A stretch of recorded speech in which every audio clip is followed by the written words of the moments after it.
is going to actually use Baltimore as your complete backdrop of the city, and that's very awesome to hear. Yeah, we want people to fall in love with this project through the visions and the tales we're going to tell about these firefighters, but also we want them to fall in love with the city of Baltimore. Just like they did with Miami Vice and Chicago Fire and NYPD Blue and Sex in the City, and all these other places that have the city as a star as much as the artists and the actors are. And that's Baltimore has for many years have been the backdrops of many movies. I could think of a few Whoopi Goldberg movies, Sleepless in Seattle. A lot of these movies that have always used Baltimore as a scene. Not to mention The Wire and Homicide and countless other movies, House of Cards. All these movies and television shows have always used it, but it was never really about Baltimore. They always included Baltimore in the story or the backdrops or certain historical scenery, things they absolutely needed to say. But House of Cards actually shoots in Baltimore. But they're saying that it's Washington, D.C. So they're shooting here and not even giving us credit for the place we're here. The Artist Exchange Radio Show every Friday, 7 p.m. to 9 p.m. Every Saturday, 12 p.m. to 2 p.m. Real artist, real talk, real live. On Be Exposed. Check out this flashback from the Artist Exchange Radio Show. I'll let you speak on it. You know it better than I do.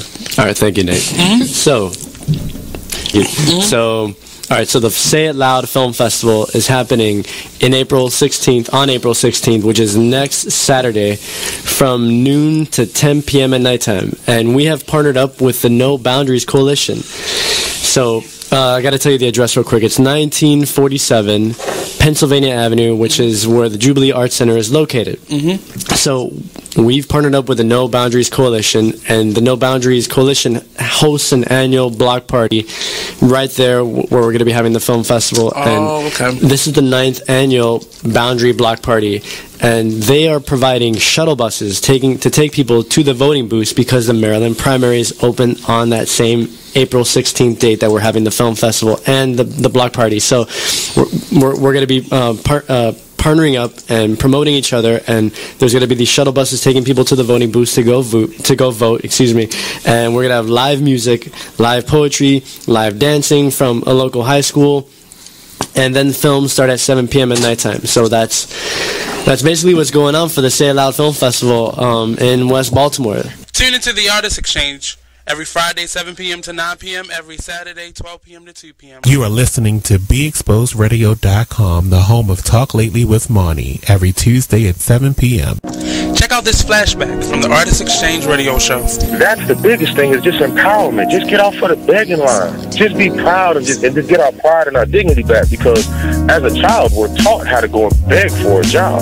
Our parents, they literally taught us how to make sure you pull your pants up. Me, I'm 6'7", so I'm a bigger man. I was always taught how to not be threatening or intimidate people when I go into different interviews or different scenarios. And so we're literally taught how to condition ourselves, condition our speech, everything in order to go and beg these people for a job, because we know when we walk in the door, I have to tear down 10 stereotypes before I get past hello.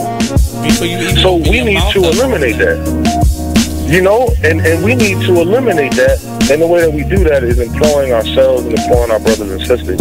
And so that's our mission, is group economics, uplift ourselves, because I can't empower anyone until I empower myself, and change from just being willing, because it's in my heart and my passion to see my people succeed and see us do better and change the social order, because I know that we are not supposed to be on bottom. I understand who I was. I know I didn't fall out of the sky and land on a plantation. So when you have knowledge of self and you know who you are and what you come from, it's frustrating more than anything to see us in this position. Artist Exchange. The Artist Exchange. The Artist Exchange. The Artist Exchange. The Artist Exchange. Artist Exchange Live. The Artist Exchange. The Artist Exchange. The Artist Exchange. Starts now. Hey, what's up, and welcome to the Artist Exchange Radio Show here live only on BeExposedRadio.com. I'm your host, Nate. I have my co-host, Sweet Baby. Hey, happy Friday, everybody. Yes, and Damonn is on his way, Mr. Hollywood. He's running behind a little bit. Today we have Mr. Clarke. Mark Clarke, yes. Millie Vanderwood, a.k.a. Millie Leave Me Alone. Y'all know, the best internet troll out there. Businessman. He's not a businessman. He's a businessman. And I'm also of the Sand Gallery. And y'all hear me talk about the Mini Hip Hop Museum every week. I'm on his team with that. So that's going to be fun. And today's topic is, as an artist, you can lose yourself and find yourself in the arts, as an artist and in the arts. And not in terms of anything negative, but in us losing ourselves, it's us becoming more focused and more driven and more pointed and more purposeful in our pursuits of our goals as artists and entrepreneurs and community leaders. But in finding yourself, you not only realize that I have gifts and talents, or I'm this smart, or I have these things going for myself, but you find yourself in terms of being able to get back up from whatever adversity, whatever turmoil, whatever chaos that may be self-inflicted or, not. You find your strength, you find your voice, you find your purpose outside of being talented in a specific area or lane. But it definitely, I've been being more quiet lately and more focused on just paying attention. Not just reading more, but not just researching more, but just really paying attention to my surroundings and just realizing who around me, what's around me, what have I done, and find those patterns that we sometimes take on as that's just who I am. Yes. No, that's a pattern. Yes. And you need to get rid of it or improve it or move back from it or something. But personally, this year for me, I've actually done it pretty much the exact opposite. For a long time, I've sat back and I've observed, and I know who I am, and I know my patterns, and I know where I hit brick walls. Right. So this year, I would say I found my voice, and I started being myself, being who I know I am, instead of just sitting back and watching everybody else live their lives and do them. So I was on Facebook earlier today, and Shania had a post that asked if 2017 was a big year change for everybody, and a lot of people said that it was a really big year for change for them. And I think that myself personally, this is probably my biggest year of personal growth. You can't fake it anymore. I think this year, my reasoning behind agreeing with her is because people can't fake it anymore. Right. I don't care how good your makeup sit on your face, or how good you can fake a pair of jeans or an outfit or an image. You can't fake it anymore. The cracks are showing, the mask is falling apart, and nobody can fake it anymore. Right. People could get by on a couple dollars and make it stretch, and do some flashy things, take some trips to Miami on that buddy pass, but you can't do those things anymore. Those things that used to hold us up and we could use to fake it until we make it. You can't do those things anymore. Maybe the pendulum may swing back and you could fake it a little bit in a couple years, but this year was the year of you were going to be your real self. Transparency. Or fallacy or fair. Let that go. Right, exactly. Let it go. So that topic was based off of just a bunch of blogs and articles I have been reading lately, and just finding ourselves to be more focused in our pursuits. Mark, because I'm looking at his Facebook page and it says something else. Millie. Mark, I follow his, not the funny part of who he is, but really the business part, and it's all woven into each other. But you'll see individuals like him, like Mark, really focusing on business and not just the talent. Because I could make jewelry, I can act circles around people, but you got to get the business side of who you are down before, because you just gonna be a talented broke person for the rest of your life. I was meeting with a friend yesterday, And I've gotten to the point where don't ask me a question because the truth is going to come out. And exactly. Just don't do it. If you ain't looking for the truth, don't come to me. Don't do it because I can't hold my tongue. And she wants to be this stylist, boutique, but you're not doing anything in that nature. And I can't take you seriously if you're not doing those things. And I understood why people didn't take me seriously because I found myself in somebody else's lane. I was good at what I was doing and what I wanted to be, but I wasn't doing it for me. So how can I ask you to take me seriously if I'm living in somebody else's shoes? And nobody can do what you do. And I think that that's a big problem that people face now. Like, you see what somebody else is doing and you want to do that when that's not your lane. That's not your lane. That's not what you're supposed to be doing. But it's popular. It's getting that person money. It's getting that person applause. Oh, I want applause. I want money. Let me stand over here behind them. And then a lot of times people aren't honest with themselves either. Like, I was thinking earlier today, I've been woke for almost 2 days, so so you get honesty, yes. And I was thinking, like, you know, the stuff that people go through or the stuff that people they want to do and they fail at, like, go somewhere else, do something else. Maybe that's not your lane, that's not what you're supposed to be doing. And don't look at somebody else and covet what they have and wish that you was doing. But that used to be a big thing for me. I wish I could, or I wish I was like this, or I wish I was like that. This was the year that I stopped doing it. I stopped wishing that I could do what somebody else was doing or be as cool as somebody else, or I wish my face could be beat, or I wish none of that. Either do it, or do it or leave it alone. And even in, you know, the conversations that we've had, certain stuff that I'm supposed to be doing, I'm honest with you, like, I'm scared to do it. And we've had discussions about it, and it's about being honest with yourself. And I'm gonna move forward. Like, I just gotta get out of that fear, but I've acknowledged it. But that is an issue, but I think that is like a dying fad, just like fake it until you make it. But what people are doing now and what I see like abundance of, so you popping over there. So I got these talents and these gifts. So what I'm gonna do is I'm not gonna coattail you, but I'm gonna come work with you, but it's really for you.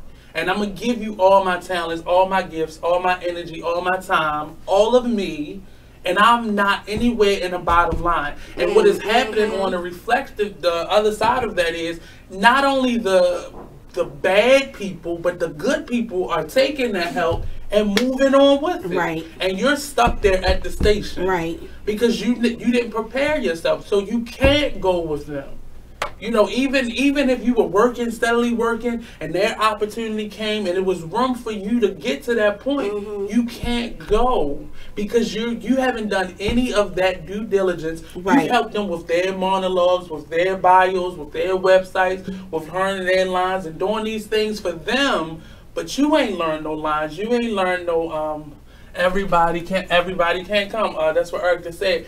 And they can't come because they have not put in the work. Right. They have not done the things that they need to do for themselves to get them to the level that you're getting on. And people underestimate the power of branding and marketing. For themselves. Yourself. You pushing everybody else stuff. And that's what I'm trying to get into is branding myself. I made a post the other day that said the cheese stands alone. And it didn't mean anything cryptic or anything like that. But in order to be successful, I feel like, you know, I cannot ride on nobody else's coattails. I can help this person. I can do that person. I can be that plug, but I'm also my own entity. And I wanna make it clear. It's not about we can't work together. Right. We can't be on a team. But I learned this I was in a group called Kaumba, and it was at some point where I saw various members of that group, including myself at times, we were leaning too much and being too comfortable on the fact that we were in a group. And we always had projects to do, and we were getting paid, and we got to travel and do things. But nobody, at some point, individuals were starting to leave. Because they were starting to take care of what they really wanted to do. The group was fine. They would come back sometimes. But the group began to dissolve, and the group began to whittle down to just a few players because we were leaning on the fact that we were in this group and everybody else was handling their business. And I noticed the ones that went off on their own, not all of them, but most of the ones that left are doing bigger and better things with themselves because they took the opportunity to really learn what it is that they wanted to do. They got what they needed from the group, and they moved on from the group, and they were able to come back and still be audience members or even be in the show at some times. But they did not lean on a group, and we lean too much on opportunities, and the moment that person takes off, you like, well, where you going? Well, and we take that personal. Yeah, that's the thing that, again, like I said, this is my biggest year of growth, and just a lot of epiphanies and stuff have come to me. You cannot take business stuff personal. Nope. Because it's not about you. It's not about you. It's not about your feelings. It's about that person who lane you in. That's what it's about. And if I'm no longer a good fit for whatever, then you have to acknowledge that, and you got to move on, and you got to do what you do. Stay in your lane. And you gotta. It takes a strong person to move back. I remember the same person, artistic director of that group. It was one show, but she was like, Nathan, like, just take some time and handle school and do what it is that you need to do for you. And I was like, no, I can do it all. And at the end of my 30s, I had so much regret because I did not take that time and that opportunity to pay attention to the things that I wanted. Right. Because I was about the group. I was about the support. And like I said, when we saying focus on you, it's not to say that you can't be a part of a group, but you got to make sure at the end of the day, you got a roof over your head, you got food on your table, you got clothes on your back, and you are taken care of, because you can't give anything if you don't have anything to give. And that's the bottom line. Like, that's it. And it's not selfishness. Yeah. I think people I looked at it as selfishness. It's not that. Beyond Van Zet said it's self-fullness. Like, I have to fulfill what I need, and everything that runs over the cup into the saucer is what I can give them. Right. But I can't give you what is at the core. Like, if my cup is barely, dry, like, I can't, it's nothing else I can give you. And a lot of people, the words volunteerism, support, what's the other one? Volunteerism, exposure, not talent show, but show. These words, I want them to be erased from the atmosphere of being an artist. Because what it is forcing the individual artist to do things that they don't want to do to help you out. And it's causing individuals that are taking advantage of other people to continue to live off of that. And realize they're not moving up. They're just moving forward. But they're not moving up anywhere, any higher than what they are. You're still moving forward because life is going to continue moving forward. But you ain't getting no higher doing those things. And we really have to eliminate just that idea of I gotta surround myself by people that's smarter than me. That's not to say the people around you should be all dumb fools, but you can't benchmark yourself on the fact that everybody else in here gonna make it. And then I'm a coattail. I have friends that was like doing nothing in college, wasn't going to class, nothing. And now, like, one of my friends, he's over in London right now for the second time in the same year. He just got like his equity status, where so now he can apply. He got his master's, and this person just a few years ago, like, was struggling, didn't know themselves, and passed all of us by. And it just takes one moment for you to just get it. And you can't be afraid to start over. You can't be afraid to this not working. Let's try something else. You can't be afraid to do that. But we're going to take a quick break. We'll be right back here on the Artist Exchange Radio Show, only on BigExposedRadio.com. I'm not ignoring anybody, but thanks for everybody that's tuned in. Continue to tune in, and don't forget to share it out. Invite your friends. We're about to talk some real business, some real art. So don't go anywhere. We'll be right back here on the Artist Exchange Radio Show, only on BigExposedRadio.com.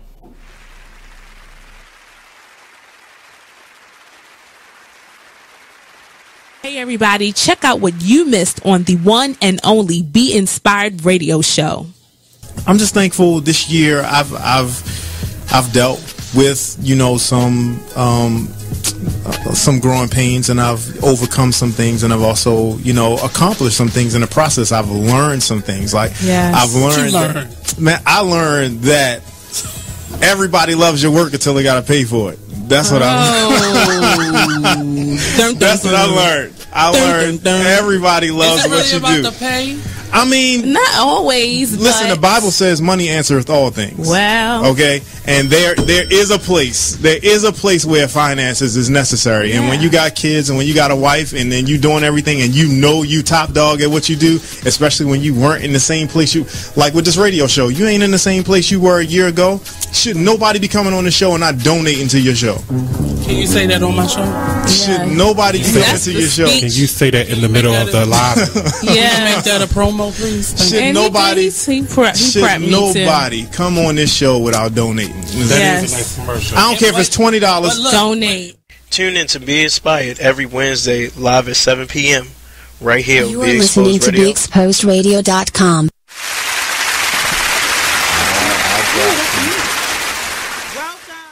Check out this snippet from the new season of Talk Lately with Monty when he rants about his staff. Great. Can you come on? I told you stop touching that button. Hi, I'm LeVar Burton, and I'm proud to be a book person. How do I choose a book? Sometimes it's the cover, sometimes it's the title. I guess I'm pretty visual. If a book's really impressing me and the writing is really good, I will peek and see what the last paragraph is, because the endings of books should rock you. I am a book person, and if you're a book person too, read to a child and spark a lifetime of ambition. Join me at bookpeopleunite.org, because reading is fundamental. A public service announcement brought to you by Reading is Fundamental, Library of Congress, and the Ad Council. Man, it is what it is. Man, it is what it is. Well, it is what it is. This Fly T Miles, also known as Tyree Miles, and Mr. Miles the writer. Hip Hop K, check us out every Friday on Be Exposed Radio at 9/11. Coming to y'all soon.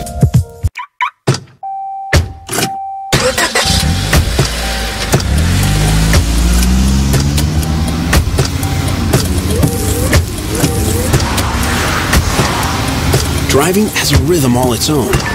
Don't wreck it with a text. Before you get behind the wheel, silence your phone. Or better yet, designate a texter. For more text-free driving tips, visit stoptextstoprex.org. Brought to you by the Ad Council and the National Highway Traffic Safety Administration. Green light. Hey girl, school zone.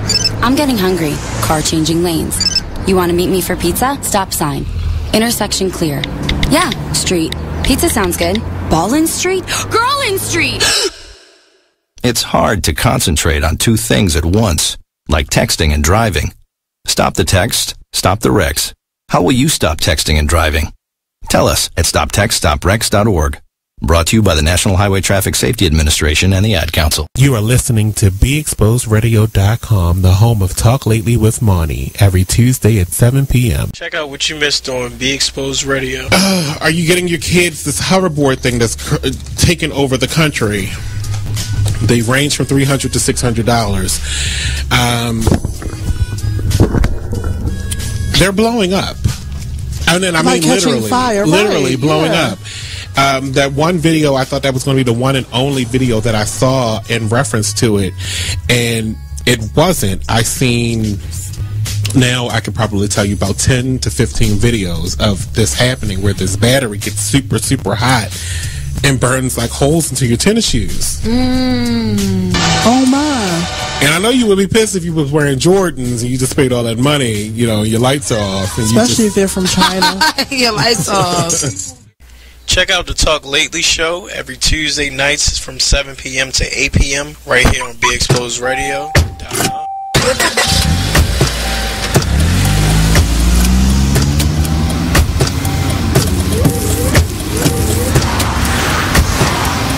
Driving has a rhythm all its own. Don't wreck it with a text. Before you get behind the wheel, silence your phone. Or better yet, designate a texter. For more text-free driving tips, visit stoptextstoprex.org. Brought to you by the Ad Council and the National... You are listening to BeExposedRadio.com. Hey, what's up, and welcome back to the Artist Exchange Radio Show, here live only on BeExposedRadio.com. I'm your host, Nate, and we have Sweet Baby. Hey, hey. In the room. And joining us is our guest. What do I call you? Do I call you Mark? Millie. Millie. It don't matter. We got Mr. Millie, the businessman. The owner of the Sand Gallery, so sell art, not drugs. About to just mess that whole thing up for you. And he's joining us today He's going to tell us a little bit about what he does and about his gallery, about his organization, about his business. We started today's conversation on artists can get lost and find themselves in their artwork in terms of the business, being focused, being driven, not only finding your gifts and talents, but finding that business side of yourself. If that's your gift and talent, maybe the business side of it. But first, tell us a little bit about who you are and what you do. I'm nobody. First, say no.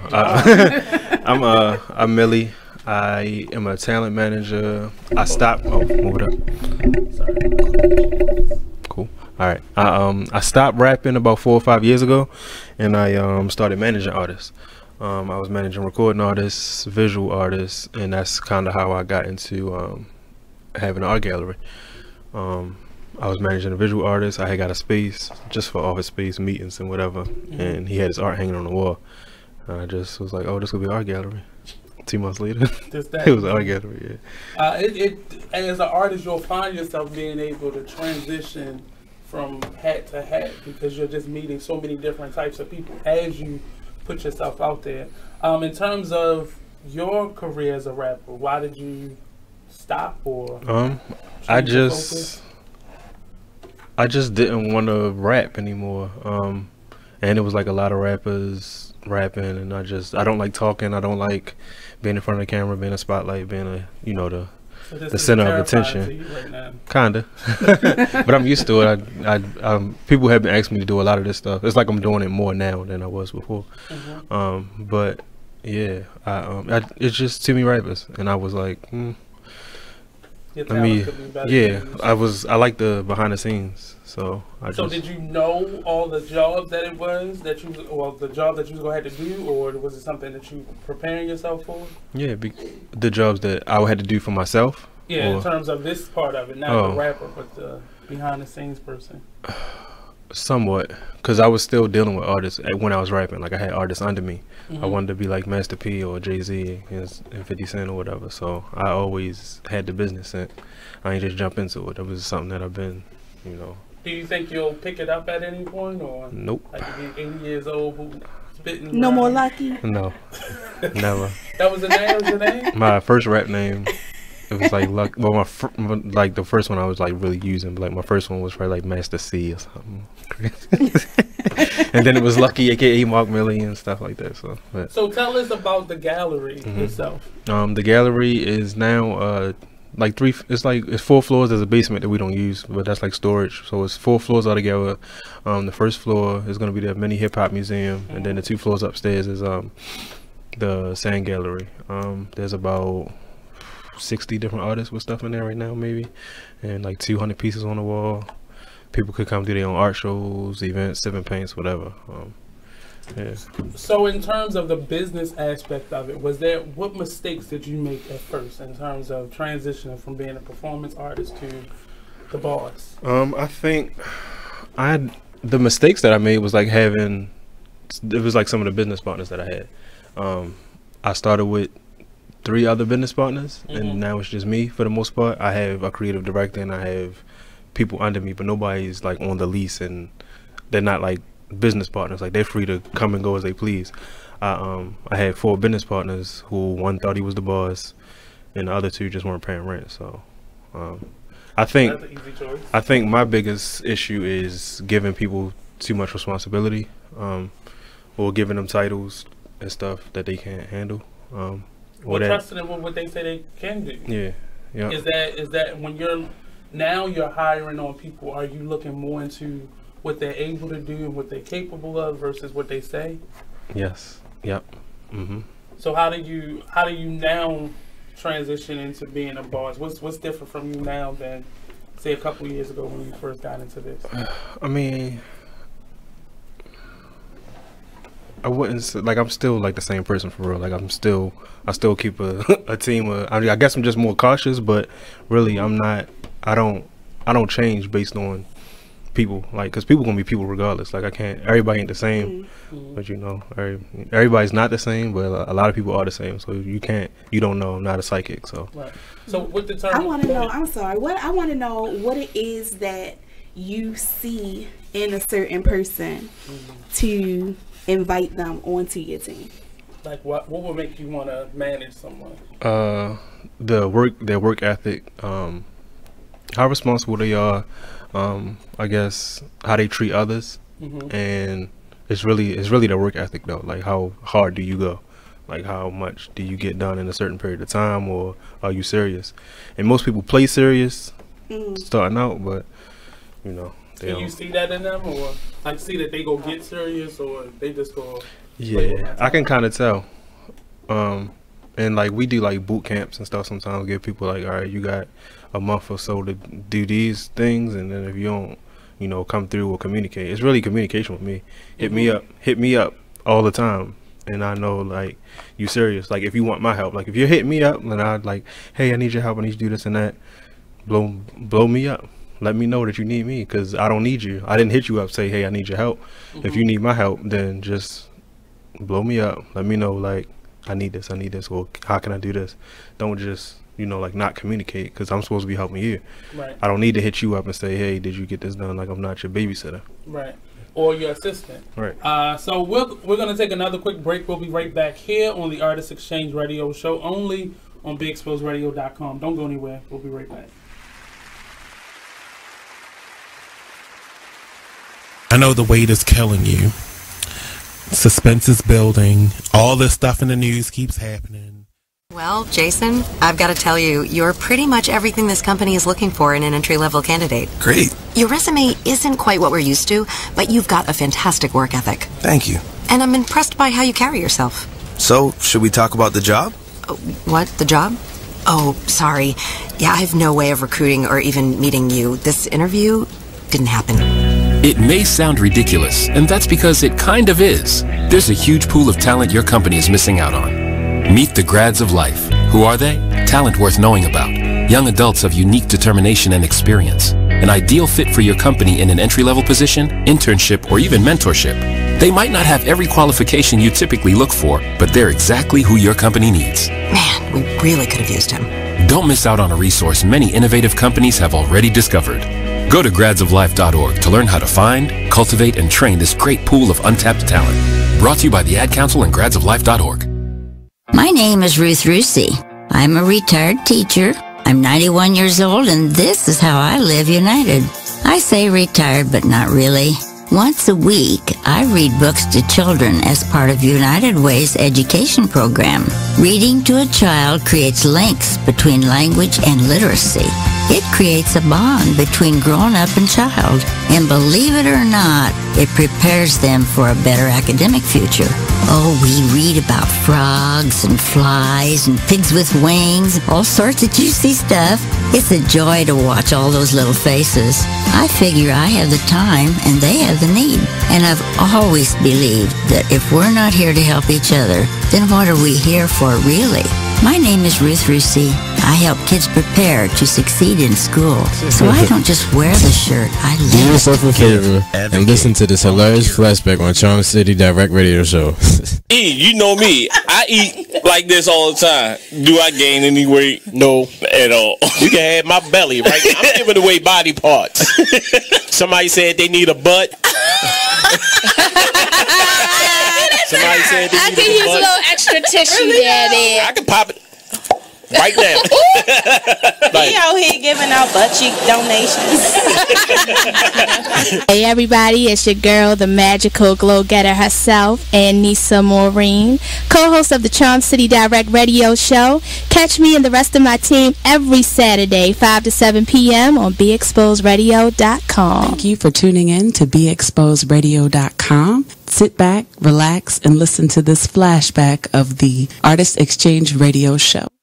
Every time. You just have to really have faith and believe. Right, and it's everything isn't going to be cotton candy and clouds all the time, but you have to, even in the midst of a storm, you have to speak light over a situation and life over a situation. You cannot always go into every situation. Sometimes it gets above you, and sometimes you got to speak over yourself and bring yourself back to focus, and because you already there.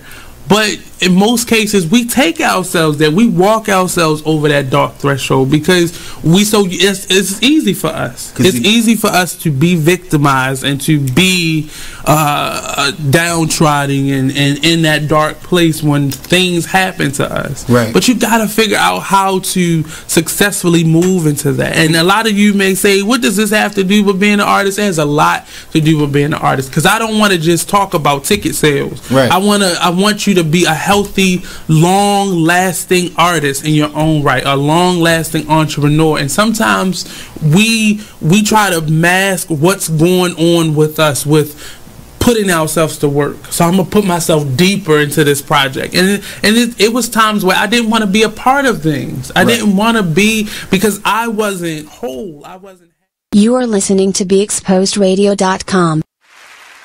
Welcome back to the Artist Exchange Radio Show. We're just talking a couple numbers during the break. But if you get a chance, please check us out on Facebook at the Artist Exchange Radio Show. Also on Instagram. We also have a group called the Artist Exchange on Facebook where you can post all your creative stuff. Now, disclaimer, I have changed that group into where I have to approve, or me or my other partner, we have to approve what you write in the group, only because people use the word creative very loosely, and it's not just about pushing ticket sales or girls dropping it like it's hot, but like it's open to all types of artists, but be respectful. Don't keep stop being uncouth. Don't keep posting the same mixtape, because then I might erase it. Like, that's crazy. Like, you trying to push everybody down. No, this is a fair system that we're running here on the Artist Exchange. Also, we were not able to get to the Baltimore Youth Arts Organization event. They're having their first fundraiser tonight. Definitely, I'm going to post the information on how you can donate to this cause. They take a lot of young people, a lot of young black people that are teenagers that are incarcerated, and they give them an opportunity to learn the arts via business. Like, not just painting a pretty picture, but they're actually setting them up to be entrepreneurs in the arts. And I got a chance to go around there and meet them, and there's a lot of young people, really phenomenal, they young people. So they still got their bumps and bruises to go through, but they really are giving them an opportunity to be able to learn the business of art. So tonight was their first art gallery, and they have a space around off of Mulberry Street, and they are displaying their work tonight. So definitely stay tuned for that, and I'll send out the information for that, and we'll actually have them on very shortly. So definitely stay tuned for that. Also this weekend, Home at Theater Morgan by Sam Art Williams, and it's directed by Cheryl Williams. Our boy TC Falcone, he's in it. So it ran last weekend, and this is actually the last weekend for it, so get to that. Also, Yellow Man at Arena Players is also, they have 2 more weeks to go. So it's this weekend, and then they have 2 more weekends after this. So that's at the Arena Playhouse. So definitely get your tickets. So all these things going on, and we're still in free fall. And so Halloween is Tuesday. So a lot of stuff is kicked off this weekend for the Halloween celebrations, all types of spook fest. And Be Free Fridays is tonight. They're having a costume party there. And Poets for Dinner is this Sunday at 6 p.m. Get your Tupperware ready. I'm not saying that's the only reason I go, but I love you, Grace. The food be banging. So there's a lot of stuff going on. Like they said, check out freefallbaltimore.org and see what's going on. You know, I'm pretty sure it's a whole bunch of hay rides and all kinds of spooky stuff going on around town for the weekend. Yes. So I wanted to go to Six Flags, but there's gonna be a lot of children there. I did that like 2 years ago, and I was blown. It was a lot of teenagers. I was considering Fells Point this year. I have never done it. Are you gonna dress up? Because everybody else can be dressed up. I'm not going to dress up, but I have something to wear that's festive. I'm nervous. But I don't know. I don't like people enough to I don't know if I want to immerse myself in that crowd. It's a lot of people out there. Yeah, it's so dangerous. It's no different than what you went to Comic-Con. Then like last year, and I had a nervous breakdown in there. No, but like Comic-Con is different. And it's nerdy all, too. Yeah. Like it's no alcohol. It's no Halloween's all black people. Wasn't it like from Park somebody Heights running up on a curb or something like a couple years ago, hitting people and all kinds of crazy stuff? So I don't know if that's my scene. A lot of drunk people in Fellsville. Yeah, I don't know if I'm gonna do that. It's fun. You gonna have a laugh because you gonna see a lot of craziness going on. Mike invited me down to the Sand Gallery on Tuesday. Are y'all doing something down there? Like I should know if y'all doing something, but I don't. No, it's not. They just like painting people or whatever. So no, if anybody comes. Might wear my skeleton dress down there. We allowed to paint people, or is somebody actually? I mean, if you want, you know, either or. So there's some bodies around this paint, whatever flesh you find. It's a free space, you know. So tell us more about. So you have an online presence. I'll start with that so we can get that out the way. So your online presence is crazy. Do I? It's very professional, but it's crazy all at the same time. Yeah. So tell me how important it is to have a social media presence when you are at the helm of a business like the Sand Gallery. It's 2017. You got to, but we don't just stick to social media. Like you gotta be in the streets too, like because everybody ain't on social media, and then it's a lot of people on social media, so you want to hit both both ends of the spectrum. You're not going to get everybody on social media, you're not going to get everybody on the streets, but you're going to get a different crowd from each, but it's important. So building your business in terms of social media and just getting your business started as an artist can be very difficult. As a visual artist, everybody, especially in a city like Baltimore where Micah is like dead smack in the middle, and then we have all these arts districts popping up. How, tell us in your opinion, if there's an artist out there trying to start a business, how would they want to set themselves up on social media? How personal, how professional, what's the balance? I always tell them less personal. Like everybody don't need to see your kids 24. Like if you're an artist and you're promoting art, why is your art not on there? Like it'd be some visual artists that hit us up like, hey, I want to do art show, I want to do this and that, blah blah. Go to their page. Where's the art? Where's the creativity? It's just food pics on a paper plate, or like. And something you said, because I do like low key be reading a lot of your posts, and you be dropping like jewels on them posts, and you it'd said be like 4 crazy ones, and then that's like, and you said something, and it stuck with me, and I made my Instagram public because of it. How you gonna be a public person and your social media private? Can you say that this one more time? It don't make sense. You are business, not even a public. You are business, and your page is private. So I made my Instagram completely public. And my Facebook, like I pick and choose public posts for Facebook. But you got 2 Facebooks, right? I got 3 Facebooks. But that's what you do. Like you separate them. Yeah. But I never understood, one, why are you on a social media site with millions of people and your page private? Exactly. Don't be on it. Who you trying to reach? Right. Just be a creep like everybody else. They be scared because they got like day jobs and stuff. But you feel me? Like you either going like what you want to do. You want to work the day job for the rest of your life, or you want.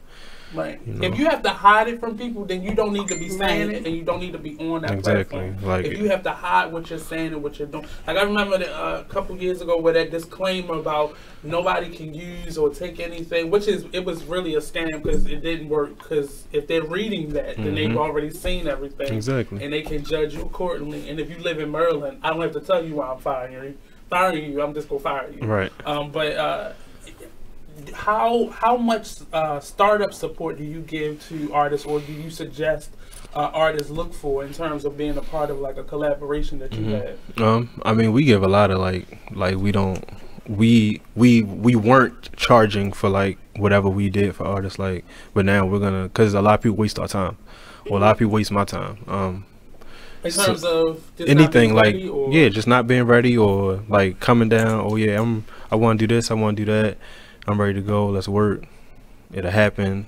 Then they fall off, or they just fall in love, or whatever the case may be.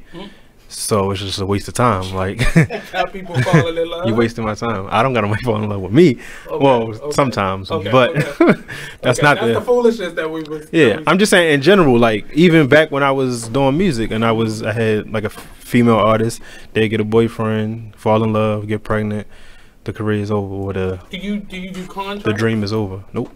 I might start, but the paper. I'm cool with the handshake. It's less, because then once the paper, if they don't ask, like, I mean, for an art show, yeah, like it's a contract, blah blah. But do you think that people that come around and that want to work with you tend to take you less seriously because of your Facebook persona, but then when they start working and they see that you're about work, that like they get a little shook, and then the outcome is a breakaway situation? Like, it might be. It might be, but they know what they see me working. That's why they want to work. But then people just be confused for real. Like, I don't understand. Like, you want to work with me because I'm working. Like, but then you don't want to work. I guess it's just because they think the arts is fun. They think it's fun. Yeah, they think it's all fun and games. No, it's not all fun. I was gonna say it is fun, but it ain't all fun. No, I'm just saying that's their perception. They don't see the business and the work that you have to put into it. And especially when you're not charging them. Like, when you doing shit for free, everybody, they want to. Speaking of which, y'all got a branding situation coming up. Can you talk about that? Yeah, just a branding workshop next month. Because everybody, I mean, people always hit me up. I need flyers, I need a logo design, etc., etc. Or some people just don't know how to brand themselves or whatever. Not to say like I'm a master brander, but I'm pretty decent at it. So me, my creative director kid, and one of the creative directors for the mini hip hop museum, I pretty much I told them let's do like a branding workshop to help people. Like, they come, you pay $50, but you can walk away. If you need a logo, you can walk away with a sketch of a logo. You can walk away with, like, information on how we can help you with flyers or designs, period. Just how can you elevate your brand on social media, in real life, in the streets, etc. Because most, like, you got people out here that get business cards and just put their brand on it. Like, their brand isn't popping or whatever, but they got a brand name, they throw that on there. It's a little bit of contact information, that's it. But people don't know what you do. Like, what's your title? And I was frustrated this week, and I posted something in reference to business cards, and it was I was at an event, and I just saw like 5 or 6 people just going around like, how many people can I hand out cards to? And they wasn't talking to anybody. They just was like handing out, hey, what's up? My name, here's my card. Look me up. And when he gave it to me, I said, look, I'm not even waste your card like this. Trash. That's trash. And it wasn't me being arrogant. It was more so don't like, do that. Who would like my money is valuable. And I work hard, like literally hard every day. And you don't want to just waste your time. And in a time where everybody's struggling, I don't know nobody who just rich on purpose and just wake up rich. And let them tell it. They out here balling. Right, but everybody is struggling right now. And you have to invest. And I stopped one of the guys, and I was like, you gotta talk to people, because first of all, I'm not gonna remember you after this, because nothing sticks out about this other than this card. And you know what, you go find that card out in the parking lot when you go back in your car, because that person dropped it. Because I don't even remember this person, and this sounds like somebody wants something from me and they're not giving me anything. Right. Jason, Jason Barnes on live Mr. Barnes. How do you grow your brand, especially when you're starting from the bottom? What does he do? Like, what do you do? It depends on what you do. Come to the workshop. Come to the workshop. But I would say it really all depends on what you do. Like, some brands require you, I guess depending on what you're doing, require you to go to school. Require you to go to school, or you can just, I would say, figure out your brand name, your brand purpose, your vision, and go from there. I don't know. Did you go to school? No. I mean, I went to school, but not for I graduated high school. My mother wanted me to do like CCBC. I went there for like a few months. I don't remember going to any classes. It wasn't even a few months, probably a couple days. I hate school. And I just thought I was gonna be Jay-Z. So I'm like, do you think you want to go back at some? Go back to school? Nope.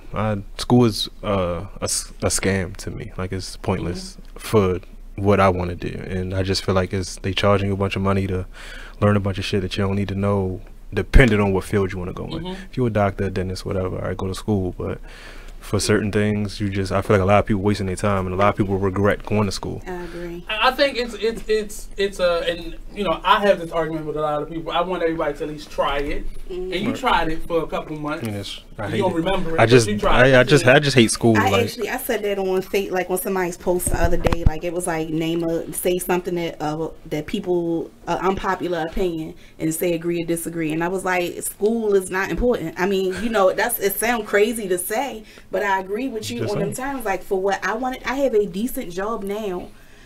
And I did high school and I did a couple months of college, but I was like, it didn't require you to go to school. I'm done with this. It was no point. And I make money, and I've been on my job for 17 years now, and it's a career, and I've grown in that. And now it's time for me to do this. I didn't need school to sell black girls on earrings, and they sell. And I didn't need to go to school to come do this, and I'm enjoying this, and I'm learning, and I'm growing in this. And you know, that's not to say that school ain't was popping. Like if that's what you want to do, go. But I'm personally like, I'm not even pushing school on my son. Right, me either. Like I don't even take the elementary, middle school shit serious either, because they're not teaching you whatever. Like it's cool for the child to have structure, but outside of that, I feel like they're not really learning enough. Like you get the basics, whatever, but we can teach that. And the crazy thing is, a lot of my friends who did not go to school, that's one of the things that they say. And I'm telling, like, my experience in college was doing stuff like this and then going to class. Like it's a kind of a collaboration once you get to the collegiate level. But I think a lot of parents need to be more active in their children's lives, because their children aren't getting all that they need in class. A lot of times parents just rely on the school system to pretty much raise their, like, you're not telling them nothing outside of 2 + 2 is 4. Right, yeah. And I could outside of even I could do better. Even I could do better with that. Yeah. Even I could do better with that. You know, so I don't know. I'm not pushing like everything that I'm doing now. I don't see William taking orders from nobody and working a regular job. Like I do not see that for my son at all. That's not who he is. He a Capricorn. He headstrong. He ain't trying to hear what nobody gotta say. He's a creative, and I feel like immersing myself in this art world will help me open up doors and find opportunities for him to not have to have a 9 to 5. That's one of the reasons why I had the sand gallery. We're going to take a quick break, and we get back to the sand gallery when we return. Don't go anywhere. We'll be right back. You are listening to BeExposedRadio.com. Lately is back on May 17th at 7 p.m. only.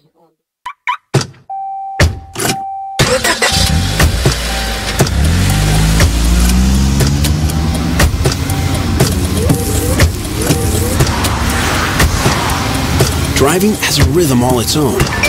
Don't wreck it with a text. Before you get behind the wheel, silence your phone. Or better yet, designate a texter. For more text-free driving tips, visit stoptextstoprex.org. Brought to you by the Ad Council and the National Highway Traffic Safety Administration. Green light. Hey girl, school zone. I'm getting hungry. Car changing lanes. You want to meet me for pizza? Stop sign. Intersection clear. Yeah, street. Pizza sounds good. Ballin Street? Girlin Street! It's hard to concentrate on two things at once, like texting and driving.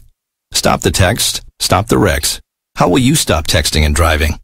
Tell us at stoptextstoprex.org. Brought to you by the National Highway Traffic Safety Administration and the Ad Council. Definitely not taking responsibility for other people's emotions and things that's going on, and owning up to who you are. I know that's what you were finishing on, so you can speak more on that, sister. Yeah, just making sure, because at the end of the day, what happens to us, especially women, we're nurturers. So by life, you know, we tend to want to, I call men projects, like fix-me-uppers, people that come with issues. And for some reason, I mean, people, we all have issues, but people who, like, want you to help them through their issues, you know? So we take on projects because we get to the point to where we're like, okay, I just want to have somebody, as opposed to the quality of the person that you're getting. And then we start to own all of their issues, and we start to feel bad because things are not progressing the way that we want it to, you know, and that's not fair to us. So we can't own somebody else's stuff. If somebody's not ready when you meet them, that's not your fault. That's theirs. It's their loss. You see what I'm saying? Hey, what's up? It's the man you all know and love, E. Digger, the host of the Charm City Direct Radio Show. Make sure you catch me and my crew every Saturday from 5 to 7 p.m. only on BeExposedRadio.com. You are listening to BeExposedRadio.com. What's up? Welcome back to the Artist Exchange Radio Show only on BeExposedRadio.com. This weekend I did an interview with this gentleman from the play that I did, As Much As I Can. They came back and they're shooting a documentary, so I had to do an interview. One of the questions he asked me was, why do you want to be an artist? And for me, it's a storytelling. Like, no matter what part of the arts you find yourself in, it's all about telling the story for me. So I'll ask you, why the arts? Why are you an artist? Am I an artist? Oh, well, I mean, I guess I'll go back to music first, because now I do like graphic designs and stuff now, but I guess my art is like helping people at this point. But I just grew up loving music, and I still love it now. Like, that's why I'm doing a mini hip hop museum. But I just wanted to rap at first. Before that, I wanted to be a wrestler, but I'm an artist just because it's in me, I guess. So is hip hop your genre, or is that your focus as an artist? I mean, it was, but now just as a regular person who ain't nothing, I'm just like regular person. So you can't keep saying you're nothing. I'm just a regular person. Babies watching. You feel me? But I love music altogether, but my main focus, I guess professionally, is hip hop, and I loved it so long. Like, that's why I had the idea. Let me open a mini hip hop museum, because like, where's a hip hop museum at right now? So what should we expect from this museum? Because it's opening up next year, right? Yeah. Just we're gonna do workshops. We're gonna do youth programs. We're gonna have a podcast. You're gonna come. You're gonna learn. You can go on Instagram and learn fun facts and did you knows right now. But it'll be we're gonna what is it? Educate, innovate, and inspire. Okay, the world. And shout out to Zakiya, she's actually on the team, and Kenya's here, she's on the team. She don't want to be heard. She don't want to be heard or seen. Police looking for. But yeah, it's art, not good. And we got people in the industry and stuff already. Like, you know, like, we actually have April Walker on our team. She's the Dream Ambassador. She styled Tupac and Biggie back in the day. She's known Jay-Z since he was 15 and stuff like that. So she's helping us. We're supposed to go to New York next month, where have a brunch at her house and pitch the idea and what we want to do to industry people. So it's not just gonna be paintings on the wall, exhibits. No, we got right now we got one room filled with magazine pages, like all over the wall. Dope. Yeah, all over the wall. It's really, like, it looks really good. If you haven't been down there to see it, go see it. I mean, when I heard the idea, I was like, all right, that's cool. But when it came into fruition, I was like, yo, this is really, it's what's up. Go check it out. So how important is it for you to have a dream, actually envision it, see it through, plan it, and then have it actually come to fruition? Like, how important is that? It's very important. And like I said, the art gallery wasn't even like a dream. Like, it was just random. I just was like, let me do it. Did it in 2 months, and it's touched so many people. Like, so many people are like, wow, because it's just like nothing like it. So I plan on doing the same thing with the mini hip hop museum, because it's nothing like it. It doesn't exist. Right. And that gallery didn't exist either. Like, it wasn't nowhere for these artists to go put their stuff at, because like Baltimore has like the Museum of Arts and stuff. It's like and an elitist type of situation as far as people having a place to display their art. Do you think that all art is fair game to be displayed? No. Because you gotta think a lot of the stuff here is like historic stuff, like in the bigger spaces, like Blacks and Wax, Baltimore Museum of Arts, and whatever else. But it's just like for white artists or for you know.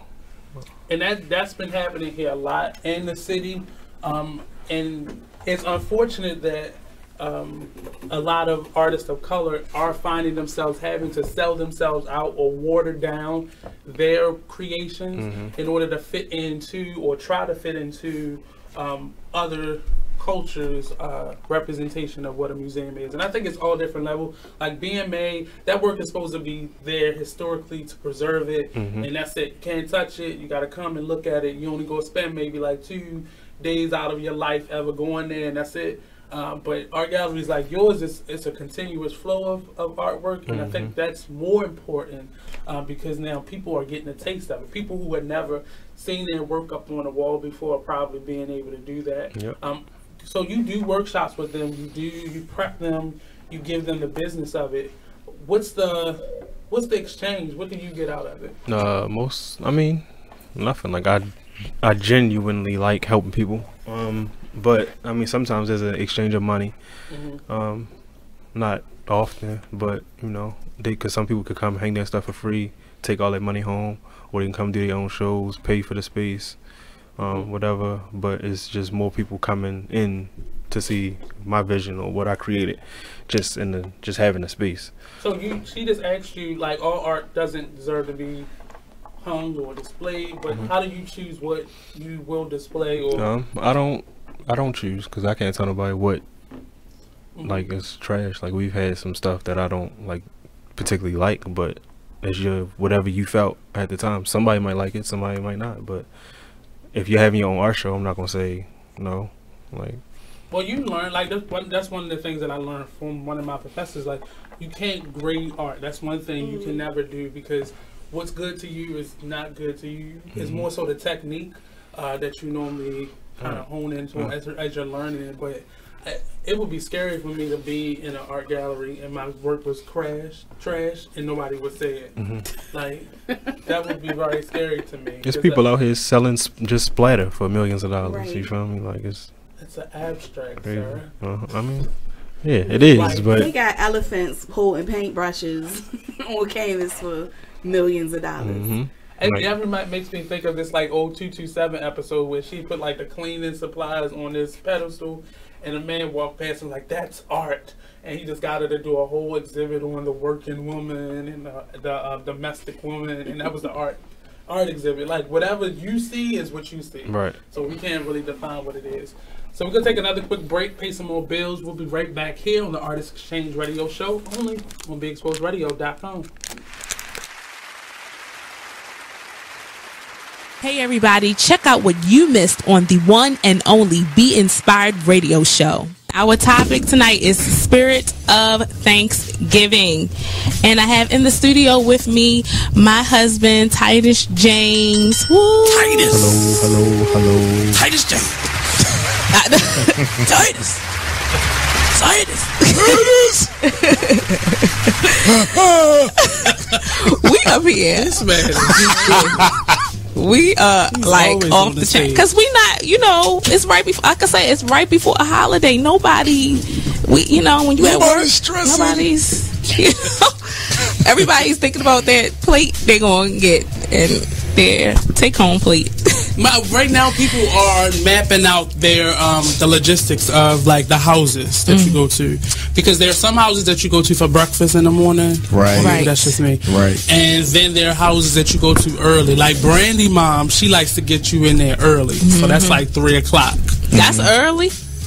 Yeah, that's early. But some people, her aunt and uncle, they have Thanksgiving at 12 noon. So getting brunch. Yes. It's full dinner. It ain't brunch. It's macaroni and cheese. Yes. Do they go out 12 noon. Do they go out sometimes? Nope. Oh, they want you to leave? No, they sit there, they eat, they like talk. You know, play games, talk. Play. Well, I guess it's better than having it at night, because then it's late. And, I mean, you be sleepy all day. I mean, because you sitting there, you eating all day. And then the game come on. In Virginia, they start early in the morning with waffles and all that kind of stuff. Yeah. But the waffles don't start all the way straight through dinner. They still making waffles, frying fish all day long. Laugh that loud. But then there's everything else in there too, turkey and all that the regular stuff. But they frying fish and making waffles all day long. They never stop. it's like fish, waffles, it's fried potatoes, all kinds of stuff. What happened to the rest of the Thanksgiving food? That's what I'm saying. No, all of that is there. But the special part about it is that everybody's coming because they want either a piece of fish or they want a waffle. Oh, okay.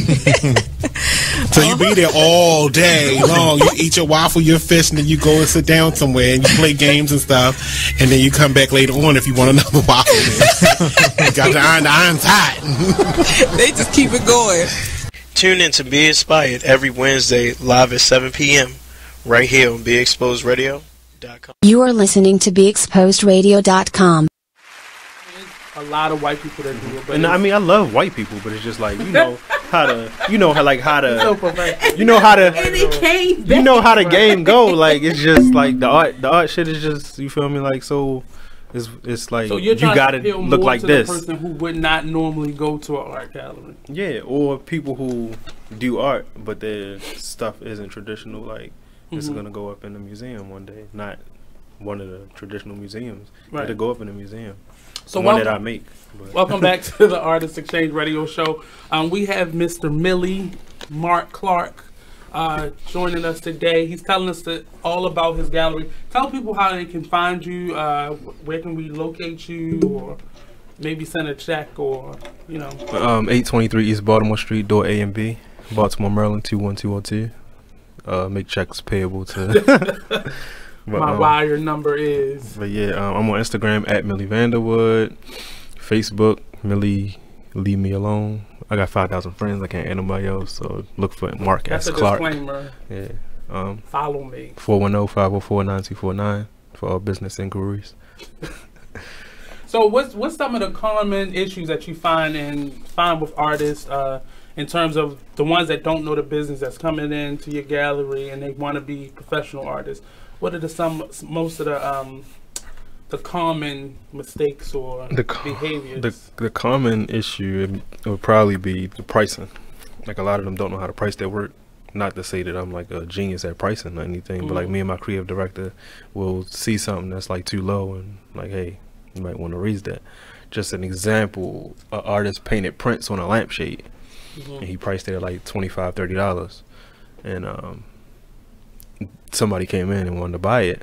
They was like, "Oh, this is only $30. Like, let me get it right now." So, right. Because he was probably looking at how much he paid for the materials. Yeah, I mean, to the time he paid right.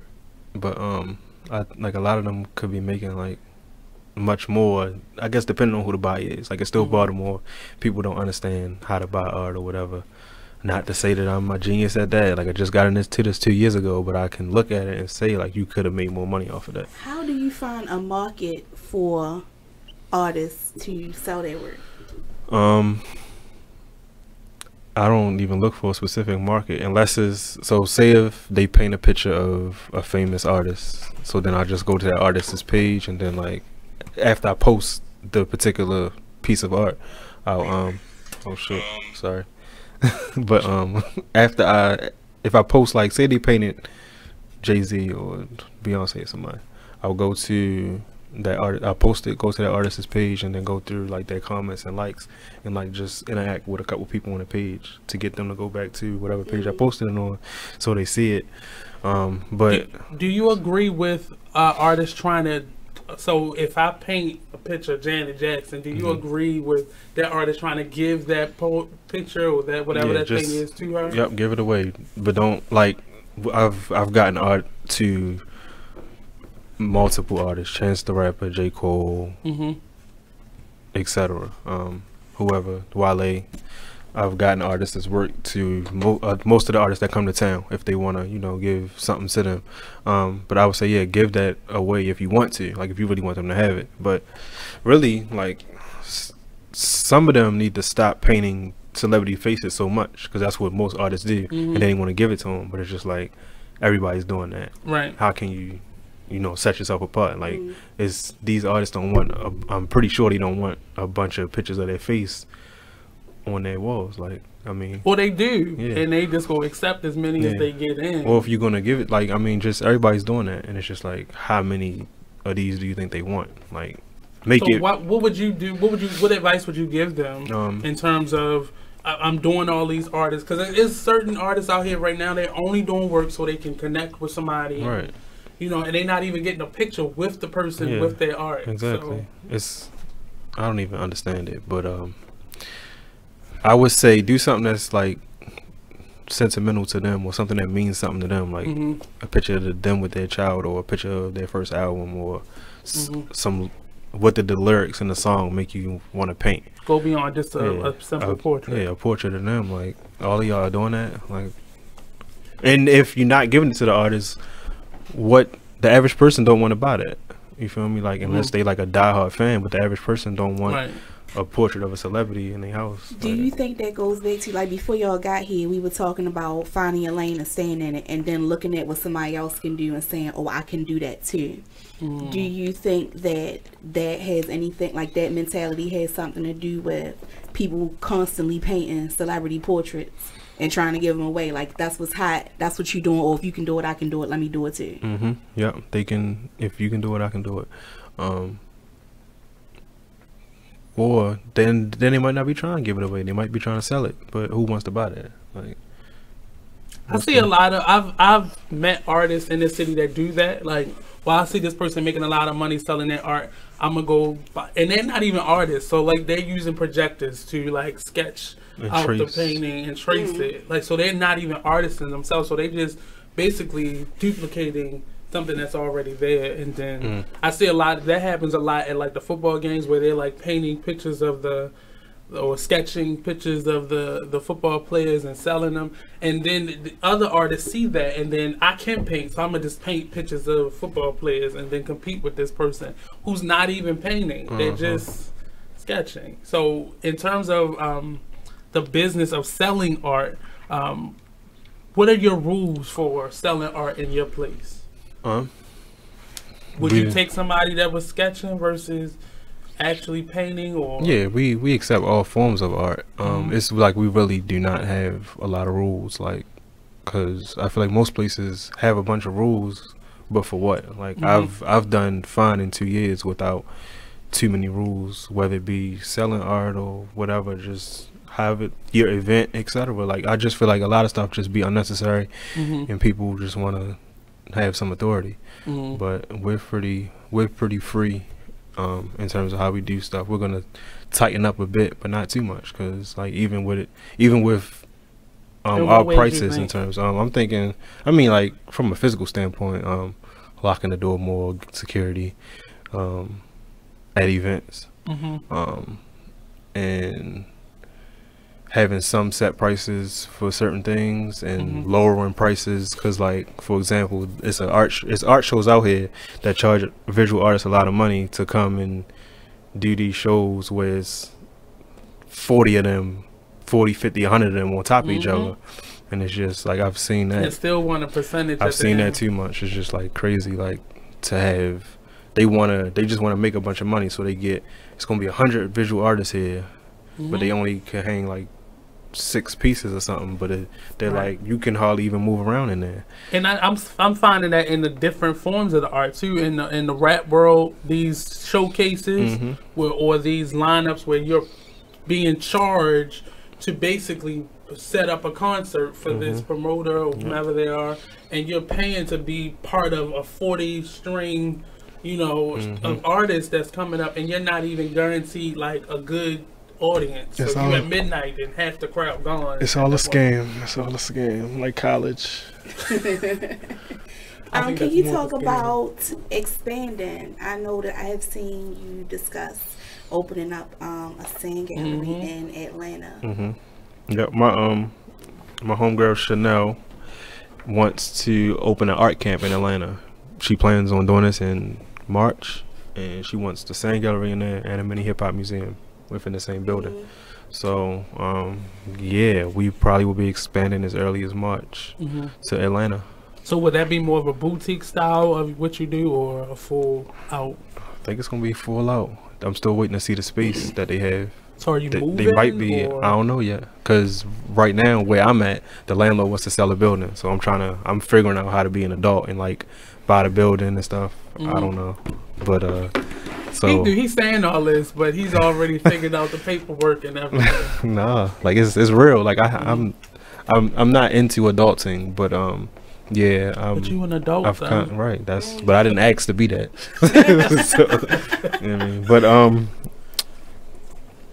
we're either gonna stay in the building that we have if I acquire it, or if somebody else does and we work something out, or we're gonna move somewhere else in Baltimore, or I'm just gonna go to Atlanta and sprout up out there. Like the rest of them just come in, and leave. Once I like, I really just wanna, if I gotta leave the building where I'm at, then I'm gonna find a new space and do something, do the same thing I did there in a new space. And if that's like kind of hard or impossible, which not much is, but I'm gonna take some time and go to Atlanta. I didn't know that Atlanta had a big. I've known, but initially I didn't know Atlanta had a big art scene. They have a art festival that they do once a year. A couple of different art festivals that they do once a year, and I didn't have any idea that they had that much of a. It's a lot down there, and like Atlanta, Georgia is just so huge. Like it's just a lot more people down there. But I mean, Baltimore's huge too. Like we just did our show last week at Baltimore Soundstage, the Raw show, and there's just so many artists in Baltimore who we haven't even, that don't know we exist. We don't know that they exist. So we connected with a lot of them. So I mean, it's always people. It's always new people to meet. But yeah, Atlanta is just, I'm really feeling that. And I always said I was gonna move there a while ago. Then I was like, nah, I'm good. Let me do everything I need to do in Baltimore. Let me be the man in Baltimore first, and then. Because Atlanta is one of those places where you have to go to with a plan, or you will come back sad. Yeah, right. And I ain't trying to go, like a lot of people went down there, like even like rappers who moved down there and didn't do shit. Like plan. You can't just go somewhere. Like you're gonna start fresh. Like you're not. You can't just go and then I'm gonna pop off. Like no, you're gonna move, and now you gotta start from square one. But yeah. So how have you built your following? And I don't need your secrets, but this how have you been building your following in terms of being able to do something like that? What, to move or just to. Like, how do you develop your following? Oh. Because you have fans from all over, so how do you develop? Do I? I don't think so. But, assuming. For you to want to move to Atlanta, you know somebody in Atlanta. Oh, no. Like, to be honest, my cousin is the man out there. Like, the first time I went out there, we hadn't seen each other since we was little. So, like, my uncle was like, yeah, y'all doing some of the same stuff. He in the music, he blah, blah, blah. So he went out there. He just wanted us to connect. We family. We should be working together. We went out there, just to give y'all a story, like, it was like, I don't know if y'all seen like the Jeezy Trap or Die videos from like before he really popped off, but like we went like to Magic City. They bringing this nigga the money wrapped in plastic, like he's like you feel me? He's the man. And I went out there a couple weeks ago, and like he got 3 spots out there, like condos overlooking the city. Future and Young Thug was recording in his studio. Like he has like a $500,000 studio out there, so. That was like inspiring, like, oh, I want to move out here and like this is possible. I mean? You feel me? Like, yeah, like that shit. What's your? I mean, wild. Do you plan 5-10 years down the line, or no? I plan day to day. Tomorrow ain't promised, so really, like, I plan for the night. So, what are your goals in general then? So, where do you want to see yourself, even if it's not like a projected strategy? Right. I mean, no, like I want to have multiple homes across the world. I just want to be like a multi-millionaire, billionaire, help more people, provide more opportunities, open more galleries. I want this hip-hop museum to pop off. It will, but I'm just saying, like, it's crazy that I had the idea in August, and now, like, just 2 months later, like, where it's at. Like, will it be an installation, or will it forever change? Or? It'll forever change. Yeah, it'll forever change. Something different all the time. But that one room with all the magazine pages, like that's like the key. Like people gonna want to come and take pictures in it. That's gonna be their like most. That's like what they want to come to most. What should we expect, or is there a date for it to open up, or? January. I forgot it. It's the second weekend in January, but you know, everything. We will get it. Who knows? You know, we will get it. We figuring everything out. And I'll be talking about it every week like I do when I come in here, so. Stay woke. I had information. Shout out to Aunt Z. But yeah, I'm shooting for January for like a a grand reopening for the Sand Gallery, and then like a grand opening for the Mini Hip Hop Museum. But yeah, like it's just crazy from an idea in August to like people in the industry like fucking with the idea. From April Walker to Bobito, the dude who do Drink Champs with Nori, DJ EFN. It's just a bunch of people that's like seeing it and wanting to be a part or help, whatever. So I'm gonna ask you a question now, and then when we come back from the break, we can answer it. Where did the name Sand come from? But we gonna come back from the break. Come back and gotta get them to want to come back. So we'll be right back here on the Artist Exchange Radio Show, only on BigExposedRadio.com. Don't go anywhere. You use Tearless Baby Shampoo because it's gentle on your baby's eyes. You make sure his toys don't have any sharp edges. You always test the bathwater to make sure it's not too hot. You taught her what to do when the smoke alarm goes off. You make sure she wears a helmet when she rides her bicycle. You put on his sunscreen, even when he's embarrassed his friends will see. You do so much to keep your child safe. But are you using the right car seat for your child? Is your child facing the right way in the car seat? Is the seat too big or too small? How do you know when it's time to move your child into the next type of seat? Car crashes are a leading killer of children ages 1 to 13. Protect your child's future at every stage of life. For information on the right seat for your child, visit safercar.gov/the-right-seat. That's safercar.gov/the-right-seat. A message from the National Highway Traffic Safety Administration and the Ad Council. Why is Connor having trouble focusing in school? Having trouble finding Connor's middle school? Would you like directions? No, why is Connor having trouble focusing in school? Finding lowest airfare to Istanbul. No, I'm tired of fighting with him over homework. Home, walk, restaurant. Need a review? No, I need help. He's very smart, but his mind wanders. He's disorganized. I think I understand. Oh, good. Finding best potatoes for French fries. No! Russet, fingerling, Yukon Gold. Why don't you understand me? Sorry, I was trying to show how Connor feels every day. Frustrating, isn't it? Redirecting to understood.org. For the 1 in 5 kids with learning and attention issues, this is what life can feel like. Explore understood.org, a free online resource about learning and attention issues, designed to help your child thrive in school and in life. Understood.org, because understanding is everything. Brought to you by understood.org and the Ad Council. Hey everybody, it's Monty, the executive producer here at BeExposedRadio.com, and I'm here to talk about my show. I know, how selfish, right? Talk Lately with me, Monty, every Tuesday at 7 p.m. So what do we talk about on this show? I can tell you this, there has never been a show that I have gotten completely through the full agenda because our topics, our conversations are just that damn good. I cover politics, gossip, entertainment, and hey, I love a good panel discussion. Hey, get a group of people in here and let us debate it out. That is the best thing in the world. Not to mention, I take calls and texts, and I'll debate with you too. So why don't you get involved and be heard? What's that old adage? Closed mouths don't get fed. You are listening to BeExposedRadio.com. I always, like, one of my things is giving people their roses. And I always, like, Millie is one of the people for me personally who, like, this past year has been a tremendous year of growth for me, and I always say that. And Millie is one of the people who kind of pushed me out there.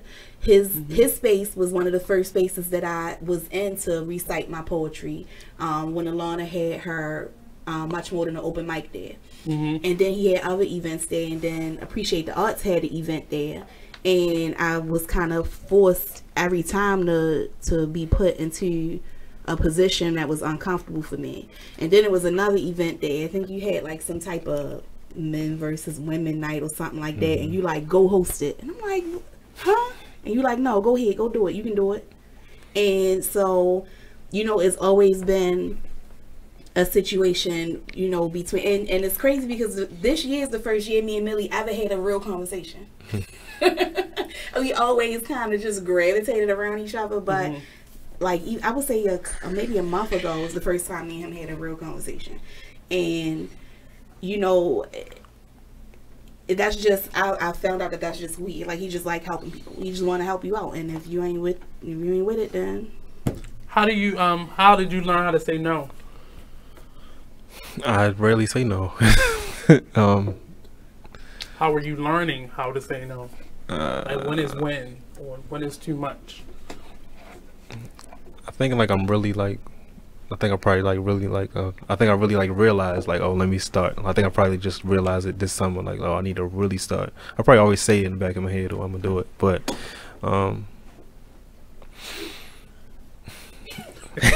I'm trying not to go into a certain story, so you know what I mean. Sure, sir. You're learning here. It's just some people like think that they're entitled to, you know what I mean, certain things. Like when you're doing shit for free for people, you're not. But you have to take that back to yourself, because when you're not showing up and you're not being who you know you're supposed to be and not using, no is not just a weapon, it's a tool, because you're losing out when you're not saying no. Like you're hurting yourself. How do you practice some self-care now? Watching porno. It's like wow. Stripping paint November 18th and 19th at Club Lust on Baltimore Street. But I don't know. Featuring Millie. I'm trying to take naps more, I guess. I don't know. I don't do much. I work a lot and I like what I do. I mean, you're making it seem like you just blink and then the sand gallery just, works itself out. But I'm it was almost sure it's a lot more work. Yeah, it was almost like that though. Like I don't know. It's people. We need people to keep the lights on. Like people gotta come and want to do events, want to do sipping paints, want to buy something. So. But it's like the fact that I did this and I quit my job 1.5 years ago and just I'm living off of creativity and I don't draw or paint. It's crazy as shit. But you're a curator, so that's a difference. Right, that's but I mean, like it's just it's crazy that like I've been able to survive and pay bills and like eat a little bit off of. I mean, just coming up with like ideas or whatever. So who is Millie outside of the boss man? That's it.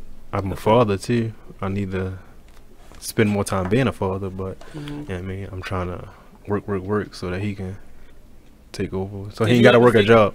Did you ever see yourself having your own business or managing something like this, or did you ever always see yourself, well, I'm gonna always have my 9 to 5? No, it was always I want to not work a 9 to 5, but it was like to be a rapper or to do music or to work at a label or something. But it was never like I'm gonna have like like you couldn't have told me like 5 years ago, you gonna have an art gallery and that's what it is. You'll be selling art. Right. Like nah, it was just like I'm gonna spit these bars, I'm gonna go on tour.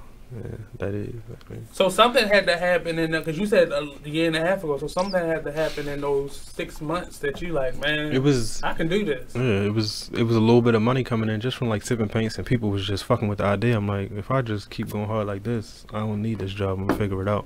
I was working at Mercedes-Benz, and I quit April of last year, something like that. My last day was probably like March 1st, May 1st of last year. I was a porter, so like delivering cars, whatever, picking up customers, doing a little tire work or whatever. And I told my mother like I'm gonna quit and do the art gallery full time. What did your friends and family say when you said that? She was supportive. Like I wasn't expecting her to be like as supportive as she was, and she still is. And it was like me and one of my closest friends who I actually started all the rap stuff with, Van Rod. We was like one of a couple years prior, he had just up and went to Cali. Like I'm out of here. Left Baltimore, went to Cali. Then right around the time before I quit, we was kind of like talking like, oh yeah, I'm gonna quit by this time. He quit sometime before me, and then I quit too. Just what were those 3 months after you had quit?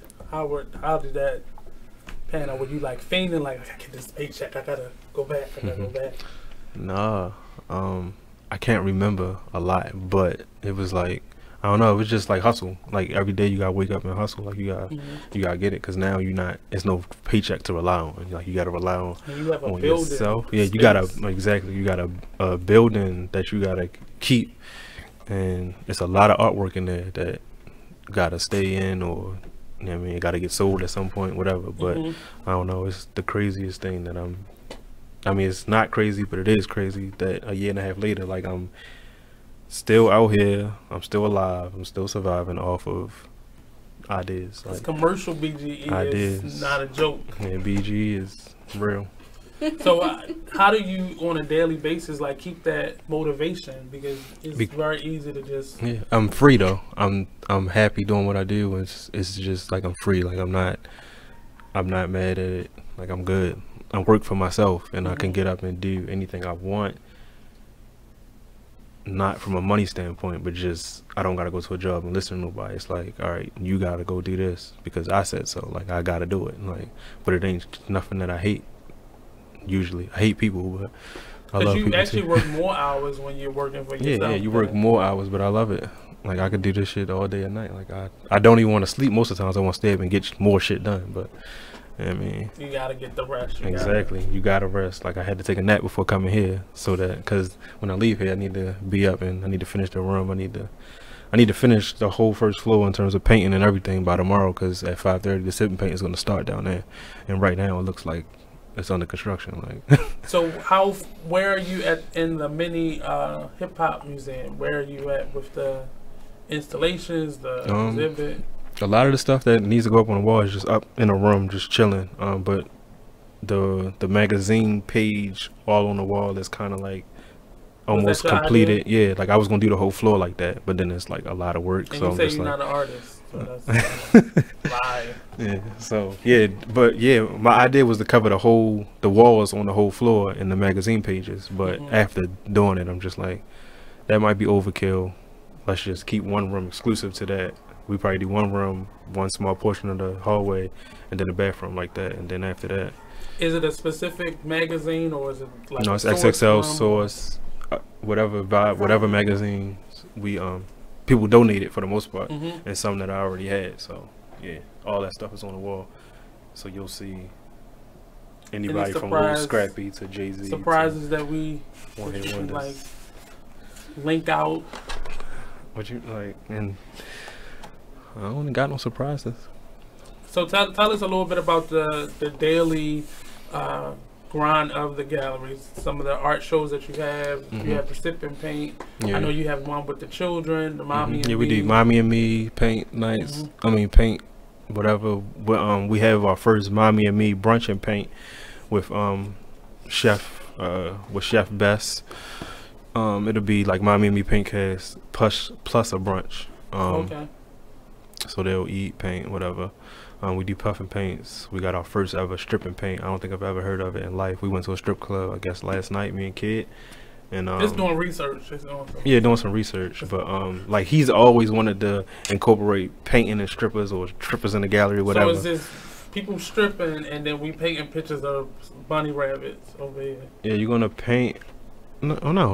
You're gonna paint a stripper like on your canvas. Okay, you know okay. But yeah, it was wild. It was like a scene out of Belly or a movie or whatever, like Scarface. We was up in the boom boom room overlooking the strip club and strippers dancing and shit. I mean, talking about, I mean, all right, how much money we gonna get up? Like, so is the pole set up? Is the pole? No, it's the strip club. We're doing it at the strip club. Okay, yeah. I'm thinking you a Saturday bringing it to the. No, a Saturday and a Sunday next month. Once we get our money up and we can do it in the gallery sometimes. But yeah, we going. Now this gonna be a nice strip club. It's not like. No, it's cool. I mean, it's no. It was some. I can't. I was about to say it was some. I'm just being honest. I was about to say it was some future wives in there, but it wasn't no future wives in there. But it was some. It was some alright strippers in there for real. You saving souls. But and the guy who we met with, he was just like, I wanna humanize them and not just make them like ass and titties, like just they're humans too. The owner said this? He not the owner, but he so whatever. You already doing that. He the man helping us bring this to life. So shout out to Kid. This is like a dream of his come true. This will kick off the Lust Life weekends. Yeah. So I mean, who are you pulling into? Like, who do you expect gonna come to this? How are you gonna market to the stripping paint? Yeah. Mostly his crowd, like his ratchets and his uglies and all that. I know, but it'll be whoever's in the strippers. I guess whoever in the strippers and art. If you want to mix strippers and art together, if you just want to try something new, like we all about doing new, different things. Because if you look at sip and paint lists, like most people just do sip and paints or paint parties, whereas we do sip and paints, puff and paints, mommy and me's, a daddy and me, but daddies don't really be coming out with the stuff. That's just what they do, I guess. Well, they gonna come out to the stripping. Exactly, of course they would. Netflix and paint, like we just sip and body paint. We just come up with whatever wild shit we can do because we need money to come in there. Sip and create. Yeah, like I made some pretty dope stuff last weekend. Benta came up with that idea and she does like, you make gardens and all kind of stuff. So like we just do different stuff because ain't nobody else doing it, but they steal our ideas. So what other activities should we expect? So are you going to the strip and paint? I'm going to the strip and paint. Are the Chains going out to the strip and paint? Let's go. Yep. Do they have good food there? That's I don't know. And I've never eaten at a strip club, and I don't plan to. So. Well, Millstream got some pretty good food. I'm just saying. You don't really want to look at the people there, but what's Millstream? It's kind of out. Yeah, it's kind of like out.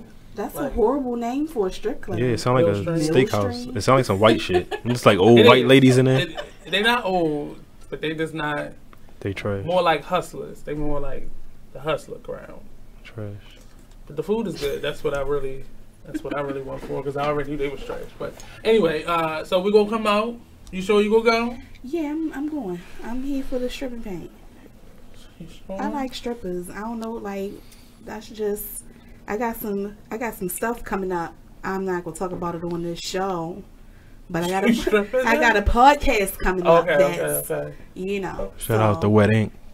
The ink is wet. The wet ink. Okay. Wet ink. I got that coming up, so it's a little situation, little demonstration. Okay. All right. That's along those lines, but yeah, I like strippers. So, are you looking for models? Are you looking for like? Kid is looking for models. I don't like do the model. This is a fun fact that the majority of people don't know. Like remember like when Baltimore had all the fucking modeling shits and like the little modeling groups and all that. I had one for like 2 weeks. Was it really for modeling or was No, it was no. I just was following, like I was incorporating with the music shit and all that. But it was early 2000. It was called YPH. So I mean, I was in one. I remember the name of mine. No, I was the little big girl on the tree. That's funny. I forgot all about that. That was a thing here? Yes. It was like Are you from here? I was raised here, but I'm not from here. Yeah, no, like modeling. Modeling things was like a thing. Like so it why was did like it trash. dissolve? Cause it's trash. Like what are you doing that for? Like they like they wasn't like. He was going to the store and buy outfits to have fake photo shoots, like throwing random fashion shows. Like it wasn't propelling anybody to. I think they're still doing that. Yeah, but some girls saw past it. Like this is trash, and some of them went and did bigger things in the modeling world. But you feel me, like. So it was basically a bunch of modeling schools popping up, fashion show. You call it? Fashion show troops. Wasn't getting nobody in magazines or nothing. It's it was just trash. something dumb to do.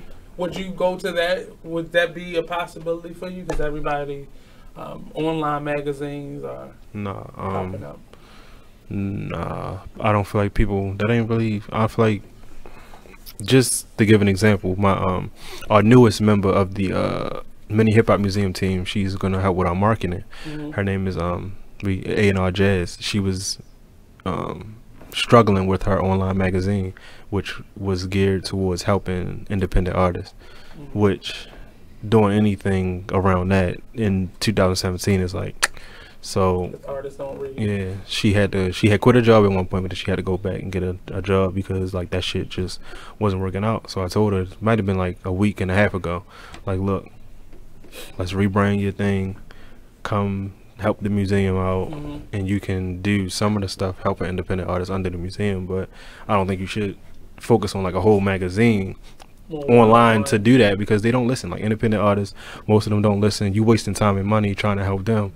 They don't care. So what's your cutoff? What's your cutoff to helping people? So I'm telling you, I said this 3 times. It's time to go. Like what's your cutoff?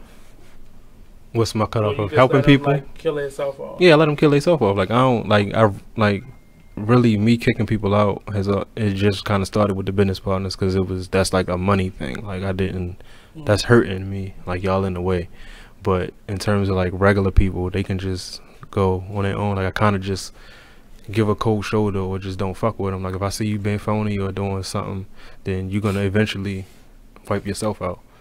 How do you keep yourself out of the drama that the art world tends to have around it?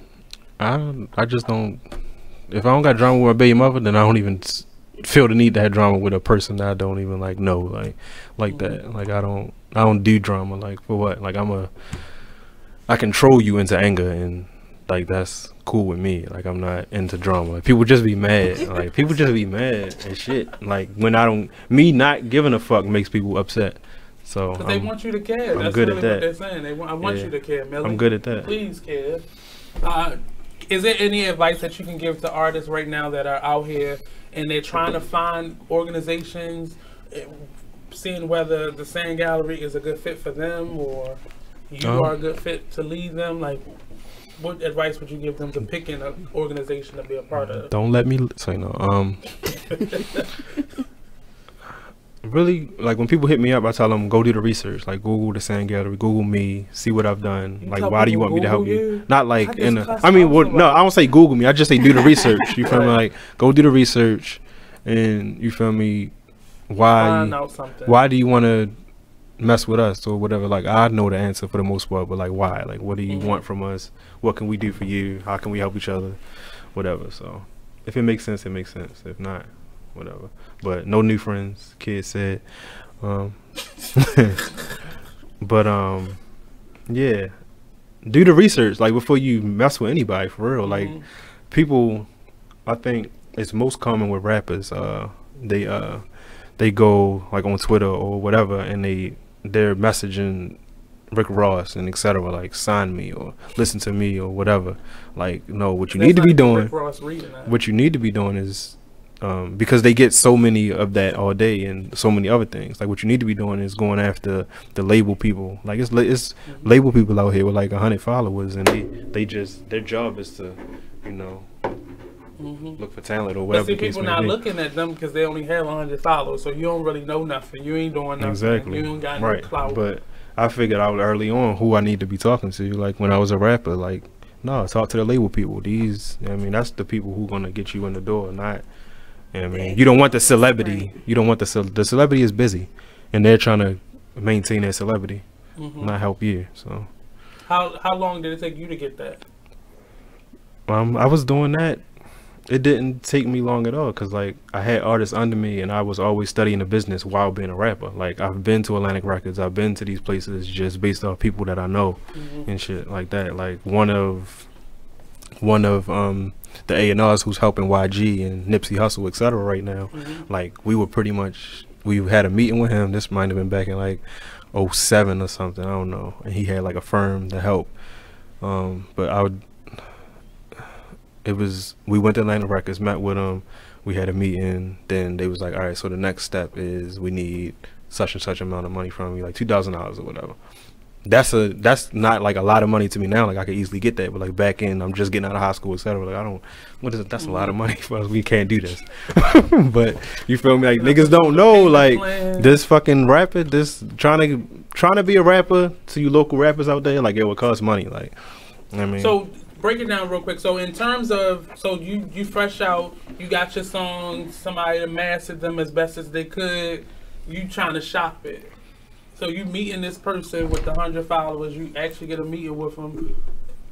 You are paying money up front, or no? I mean, like if I guess that might have been like back in the day. Like I mean, that's not even. It wasn't like a label situation. He had like a marketing firm, so he was gonna help like put our brand together, whatever. Like things that I'm good at now, things that I help people to do now. Right. So let's say now in 2017, like, cause you could do so much shit yourself. But you still like you need a team around you. Like I say, the most important thing for local rappers is that you're paying. So they don't get over. Entertainment lawyer, publicist, manager if you can find a good one. But entertainment lawyer and publicist, your best friend. Get a publicist, get a good publicist. You know, but you got to be good too. Like you can't just be trash. Like you got to be good. Well, push at least 1 or 2 songs. Like stop. They gotta stop like doing mixtapes and like nobody. If you can't get them to listen to 1 or 2 songs from you, then you only be putting on the whole project. It's not gonna necessarily get you through. Yeah, like just dropping 1 song if it's hot. That's gonna get it. Yeah, like look at how many people just in the past year had 1 song. Like you might not even know who the artist was, but you know that song or whatever. You feel me? But is that why somebody like what's her name? Young name Bodak, Cardi B. Is that why she just pushing that 1 song? Right now? Yeah, but and she signed to a label, so it's just like they know what to do. And she has the biggest. She got a fucking hit, and but it's the number 1 song in the mixtapes though. Yeah, but she has the number 1 song in the country. Next, and the last person to do that was Lauryn Hill. And what was that, like 10 years ago? Yeah, that's insane. Like, so before we started the show, when you first got here, we were talking in terms of what an artist should expect, and one of the marketing and branding is say it's illegal to pay to get your music played on the radio. It's payola, like right. So you can't do that, but you can pay for radio promo, etc. Like there's people on there's people on my Facebook who do this, like, and they talk about it all day, like, you feel me? So, but just knowing that you need $5,000 to play the radio game. Most rappers don't even have $500, $5. But they don't want to do it. But they exactly. You know, even if they come to say an online radio show, they want to just push their music. If I had $1, if every artist that gave me $1, like, I think I'd be pretty good right now because they just see that you have a radio platform, play this. Right. You know, they haven't done the research to realize we're talk radio and we may include music. How many listens do y'all have, etc. Like, they don't ask those questions. They just want their music played. They don't care if our audience that we have is not the same audience that they're trying to get. You gotta know your audience, like. And I just see a lot of the research not being done in terms of what you do. You're not even researching. I know you're not researching what I do, what you do, but you're not researching what you have to do in order to. It's like it's the craziest thing. Like it's like that might be like say dumb. It might just be the dumbest thing. Rapping might, like, the rappers might be like the dumbest. It's not even profession. It's not even a profession for most of them, but it might be like the dumbest thing you could get into. Because all of them just want. I want a commercial. I want a video, and that's it. The dumbest thing because you don't know the business. Like, you feel me? Like, it's a business. Like, you want to make millions off of it. It's a business. You got to be a business. You need to be able to make other people money. Like Chance and J. Cole and them is always selling on arenas. Like, and that's paying for thousands of people's bills. Thousands of people's bills. You can't even pay your own bills. But even if you sign to a label, you still are paying for your everything. You're paying for that person to manage you. You're paying for that billboard. You're paying for all those different things. It's not somebody may advance you something. Exactly. They don't even understand that that's a loan. Like the advance, the money that they giving you is a loan. You got to be able to make that money back. Like. And normally, what did they give you that advance for? Is that just? That's for like studio time and to record the album. So that's what you're supposed to use that money for. For beats and shit. Not like to go get. Yeah, no. You feel me? Like you gotta. It's because you recording the album is supposed to make money, but your album might not sell. So like, just I always think about the artists who from Baltimore who never like blew up. There's not a rapper from here that blew up and put us on. It's a bunch of people that got deals. You know what I mean, and I think the biggest artist from here might, in my opinion, who done the most is probably Rara, a female. Have you heard of her? Yeah, she probably she's a female rapper, and she's probably done the most out of everybody who got on. But if she got next to King Los, maybe. I don't think she dropped mixtapes, but no album came out, to my knowledge. We just seen her at Power Plant the other day. She opened up for Azalea Banks. So she's doing more touring. So that's what I think she just got back into music. I know she had some kids and whatever, but I think she's like one of the most. She's done the most from here, next to King Los, and then other than that, I can't. How did you know like this not for me, or this not? I mean, just from like when I stopped rapping 4 or 5 years ago, it was like I felt I wanted, if I was gonna make music, I wanted to make it I wanted it to be along the lines of what Drake does, but my life is not that interesting. Like, I don't have those stories to tell. I just had to keep making up shit. I mean, like, but he's telling great stories. Like, he got them stories in the songs. So, but like my shit is just like I don't do a lot. Like, I'm chilling, whatever. And was it good? Yeah, like if I go back and listen to it now, it's people who are just discovering my shit, and they're like, "Yo, why don't you rap no more?" Da da da da. Like, I'm like, just not. Do you have anything with you right now? I have nothing on me.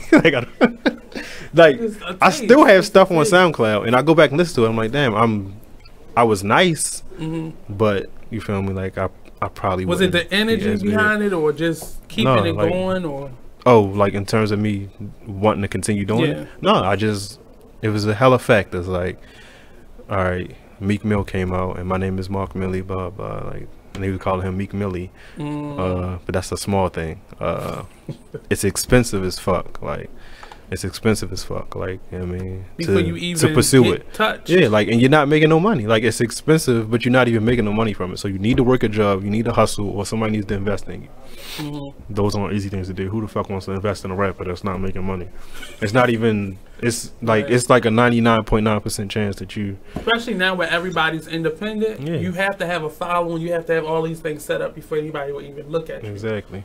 So that's kind of the hard shit. And then I don't like being in the spotlight. I like being behind. I'd rather be behind the scenes. I just want to help people and not talk and not, you know what I mean, be the man. But you gotta be the face of your business. Yeah, I mean, and we just had this conversation the other day going to the Raw Art Show. Like, I don't even want to be the face. Like, I want the logo to speak for itself. Like, I'm gonna get out and talk about it, but I don't want to be the main factor. Like, I don't want to be like you just want to sign the check, and that's it. Yeah, I don't even want to sign a check. I want to just pay everybody in cash. He's learning. So we got a couple more minutes before, but I normally ask everybody this question before we leave. But what advice would you give to your 17-year-old self? Not to change anything, but just to like maybe foreshadow, warn, maybe soften the blow of life a little bit. Don't get her pregnant. That's real. And besides that, just, I don't know, save up. But are you good at saving now? No. Nope. Like, what is saving? Like, how do you save money? Like, it's just like, don't spend it. How many people make enough money to save a good portion of it? Like, I could probably, at one point, I wanted, like, I was like saving, like, all right, I got all these dollar bills, so I'll put all them in a box, or let me put a $5 bill in the box every day or something. But it's all these bills and shit, and you gotta eat, and you gotta, you know, like, it's real. It's real out here. So we have one more break. We're gonna go to a quick commercial break. We'll be right back here on the Artist Exchange Radio Show, only on BigExposedRadio.com.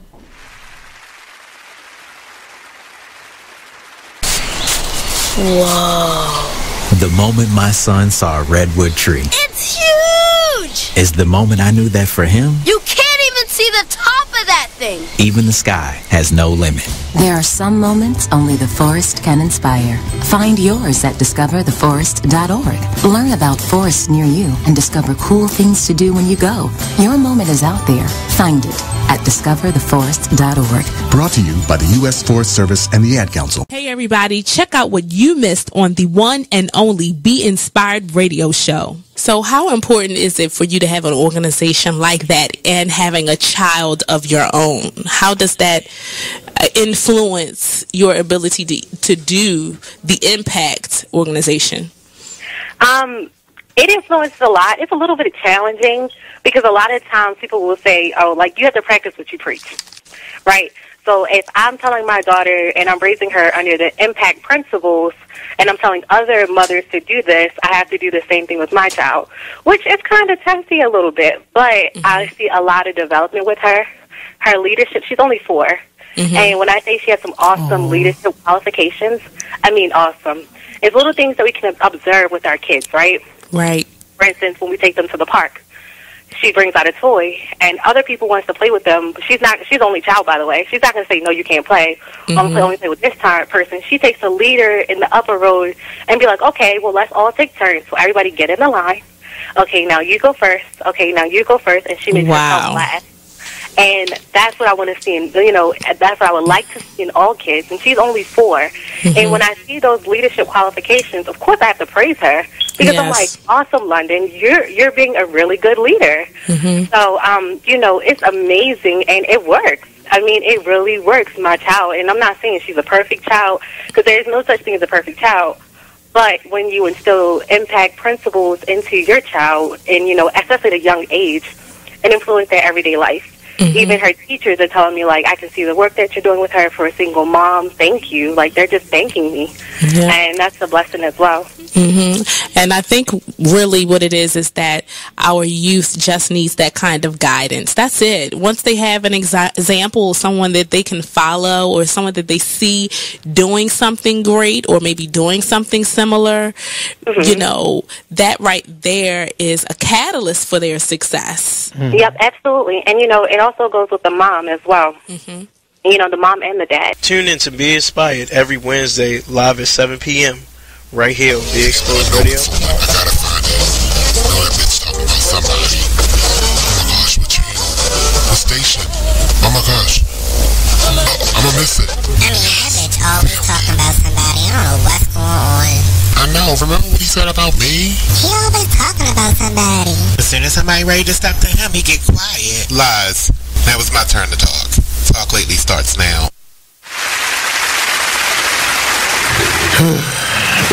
I still found a way to be late.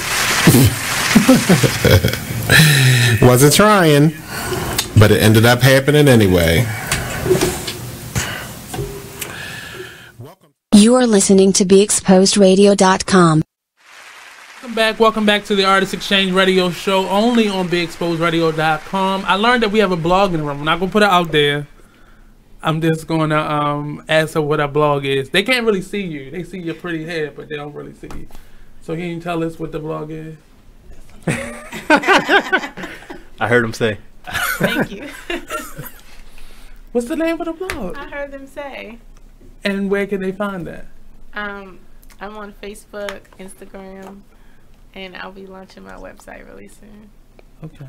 And Twitter. Follow me on Twitter, because I'm always on Twitter. See, she likes Twitter. That's how you get it. So she going to be quiet because she was nervous. Next time. Maybe next time you come back.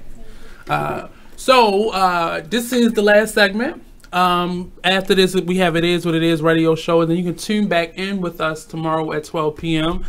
We have a whole gang of children coming. Hey, from the African American Authors and Empowerment Expo. They are the youth authors, so they'll be here with us telling us about what they do. We didn't get a chance to interview any of them, so this is us doing that. And then we have another artist coming in, a visual artist coming in tomorrow as well. And Miss Patricia Johnson, the guru of African American Authors Empowerment Expo. So this is Millie's chance to just push whatever he's selling. What events coming up? Selling drugs, not art. Oh, my bad. I'm selling drugs, selling art, not drugs. I was about to say, did they? Maybe I heard it. The same gallery.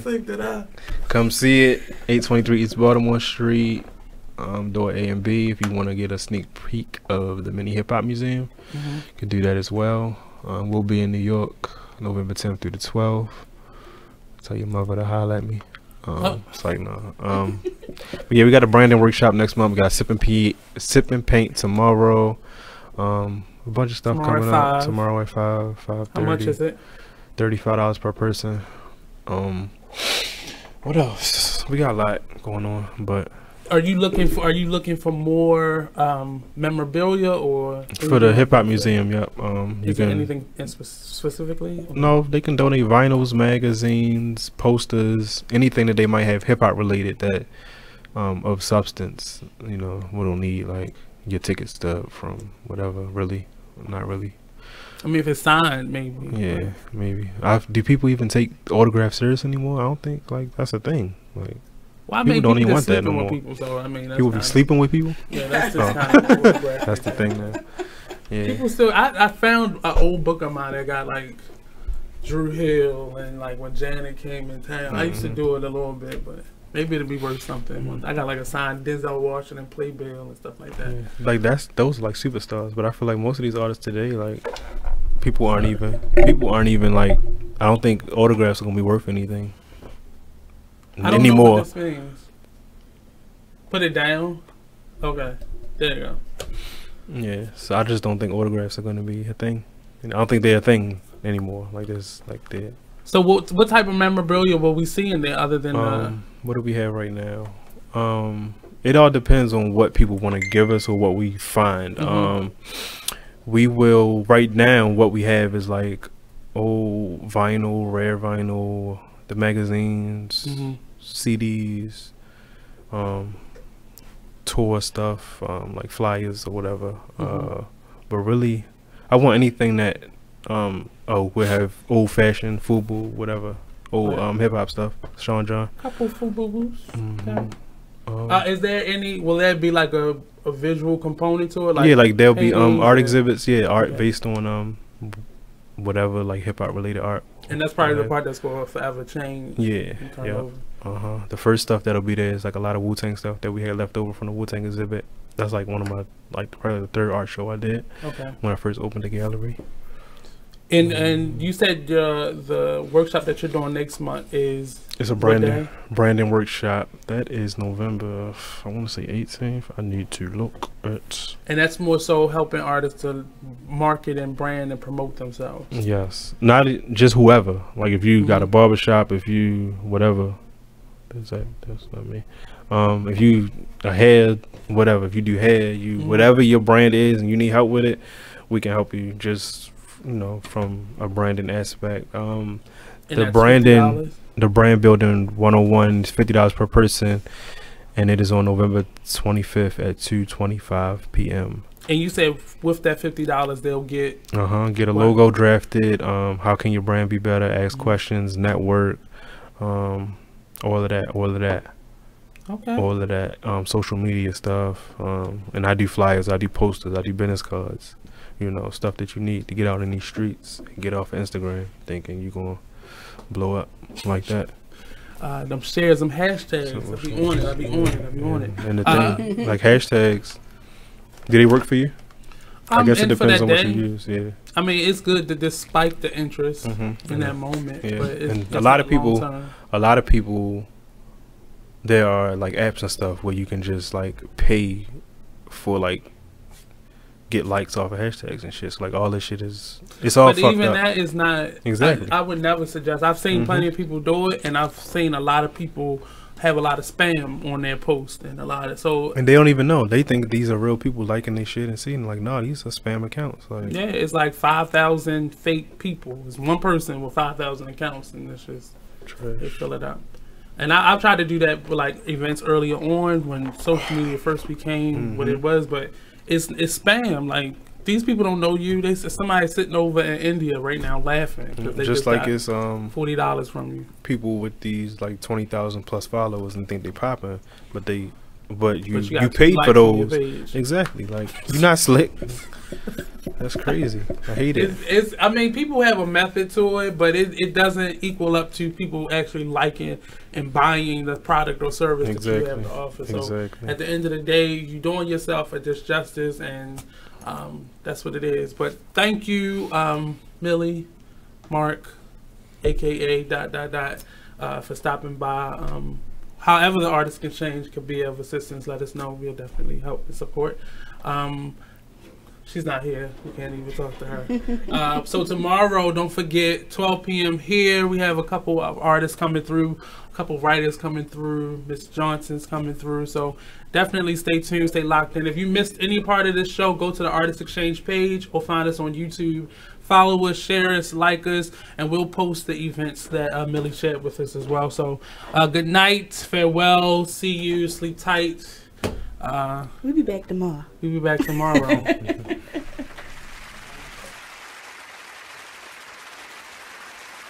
You are listening to BeExposedRadio.com, the home of Talk Lately with Monty, every Tuesday at 7 p.m. Thank you for tuning in to BeExposedRadio.com. Sit back, relax, and listen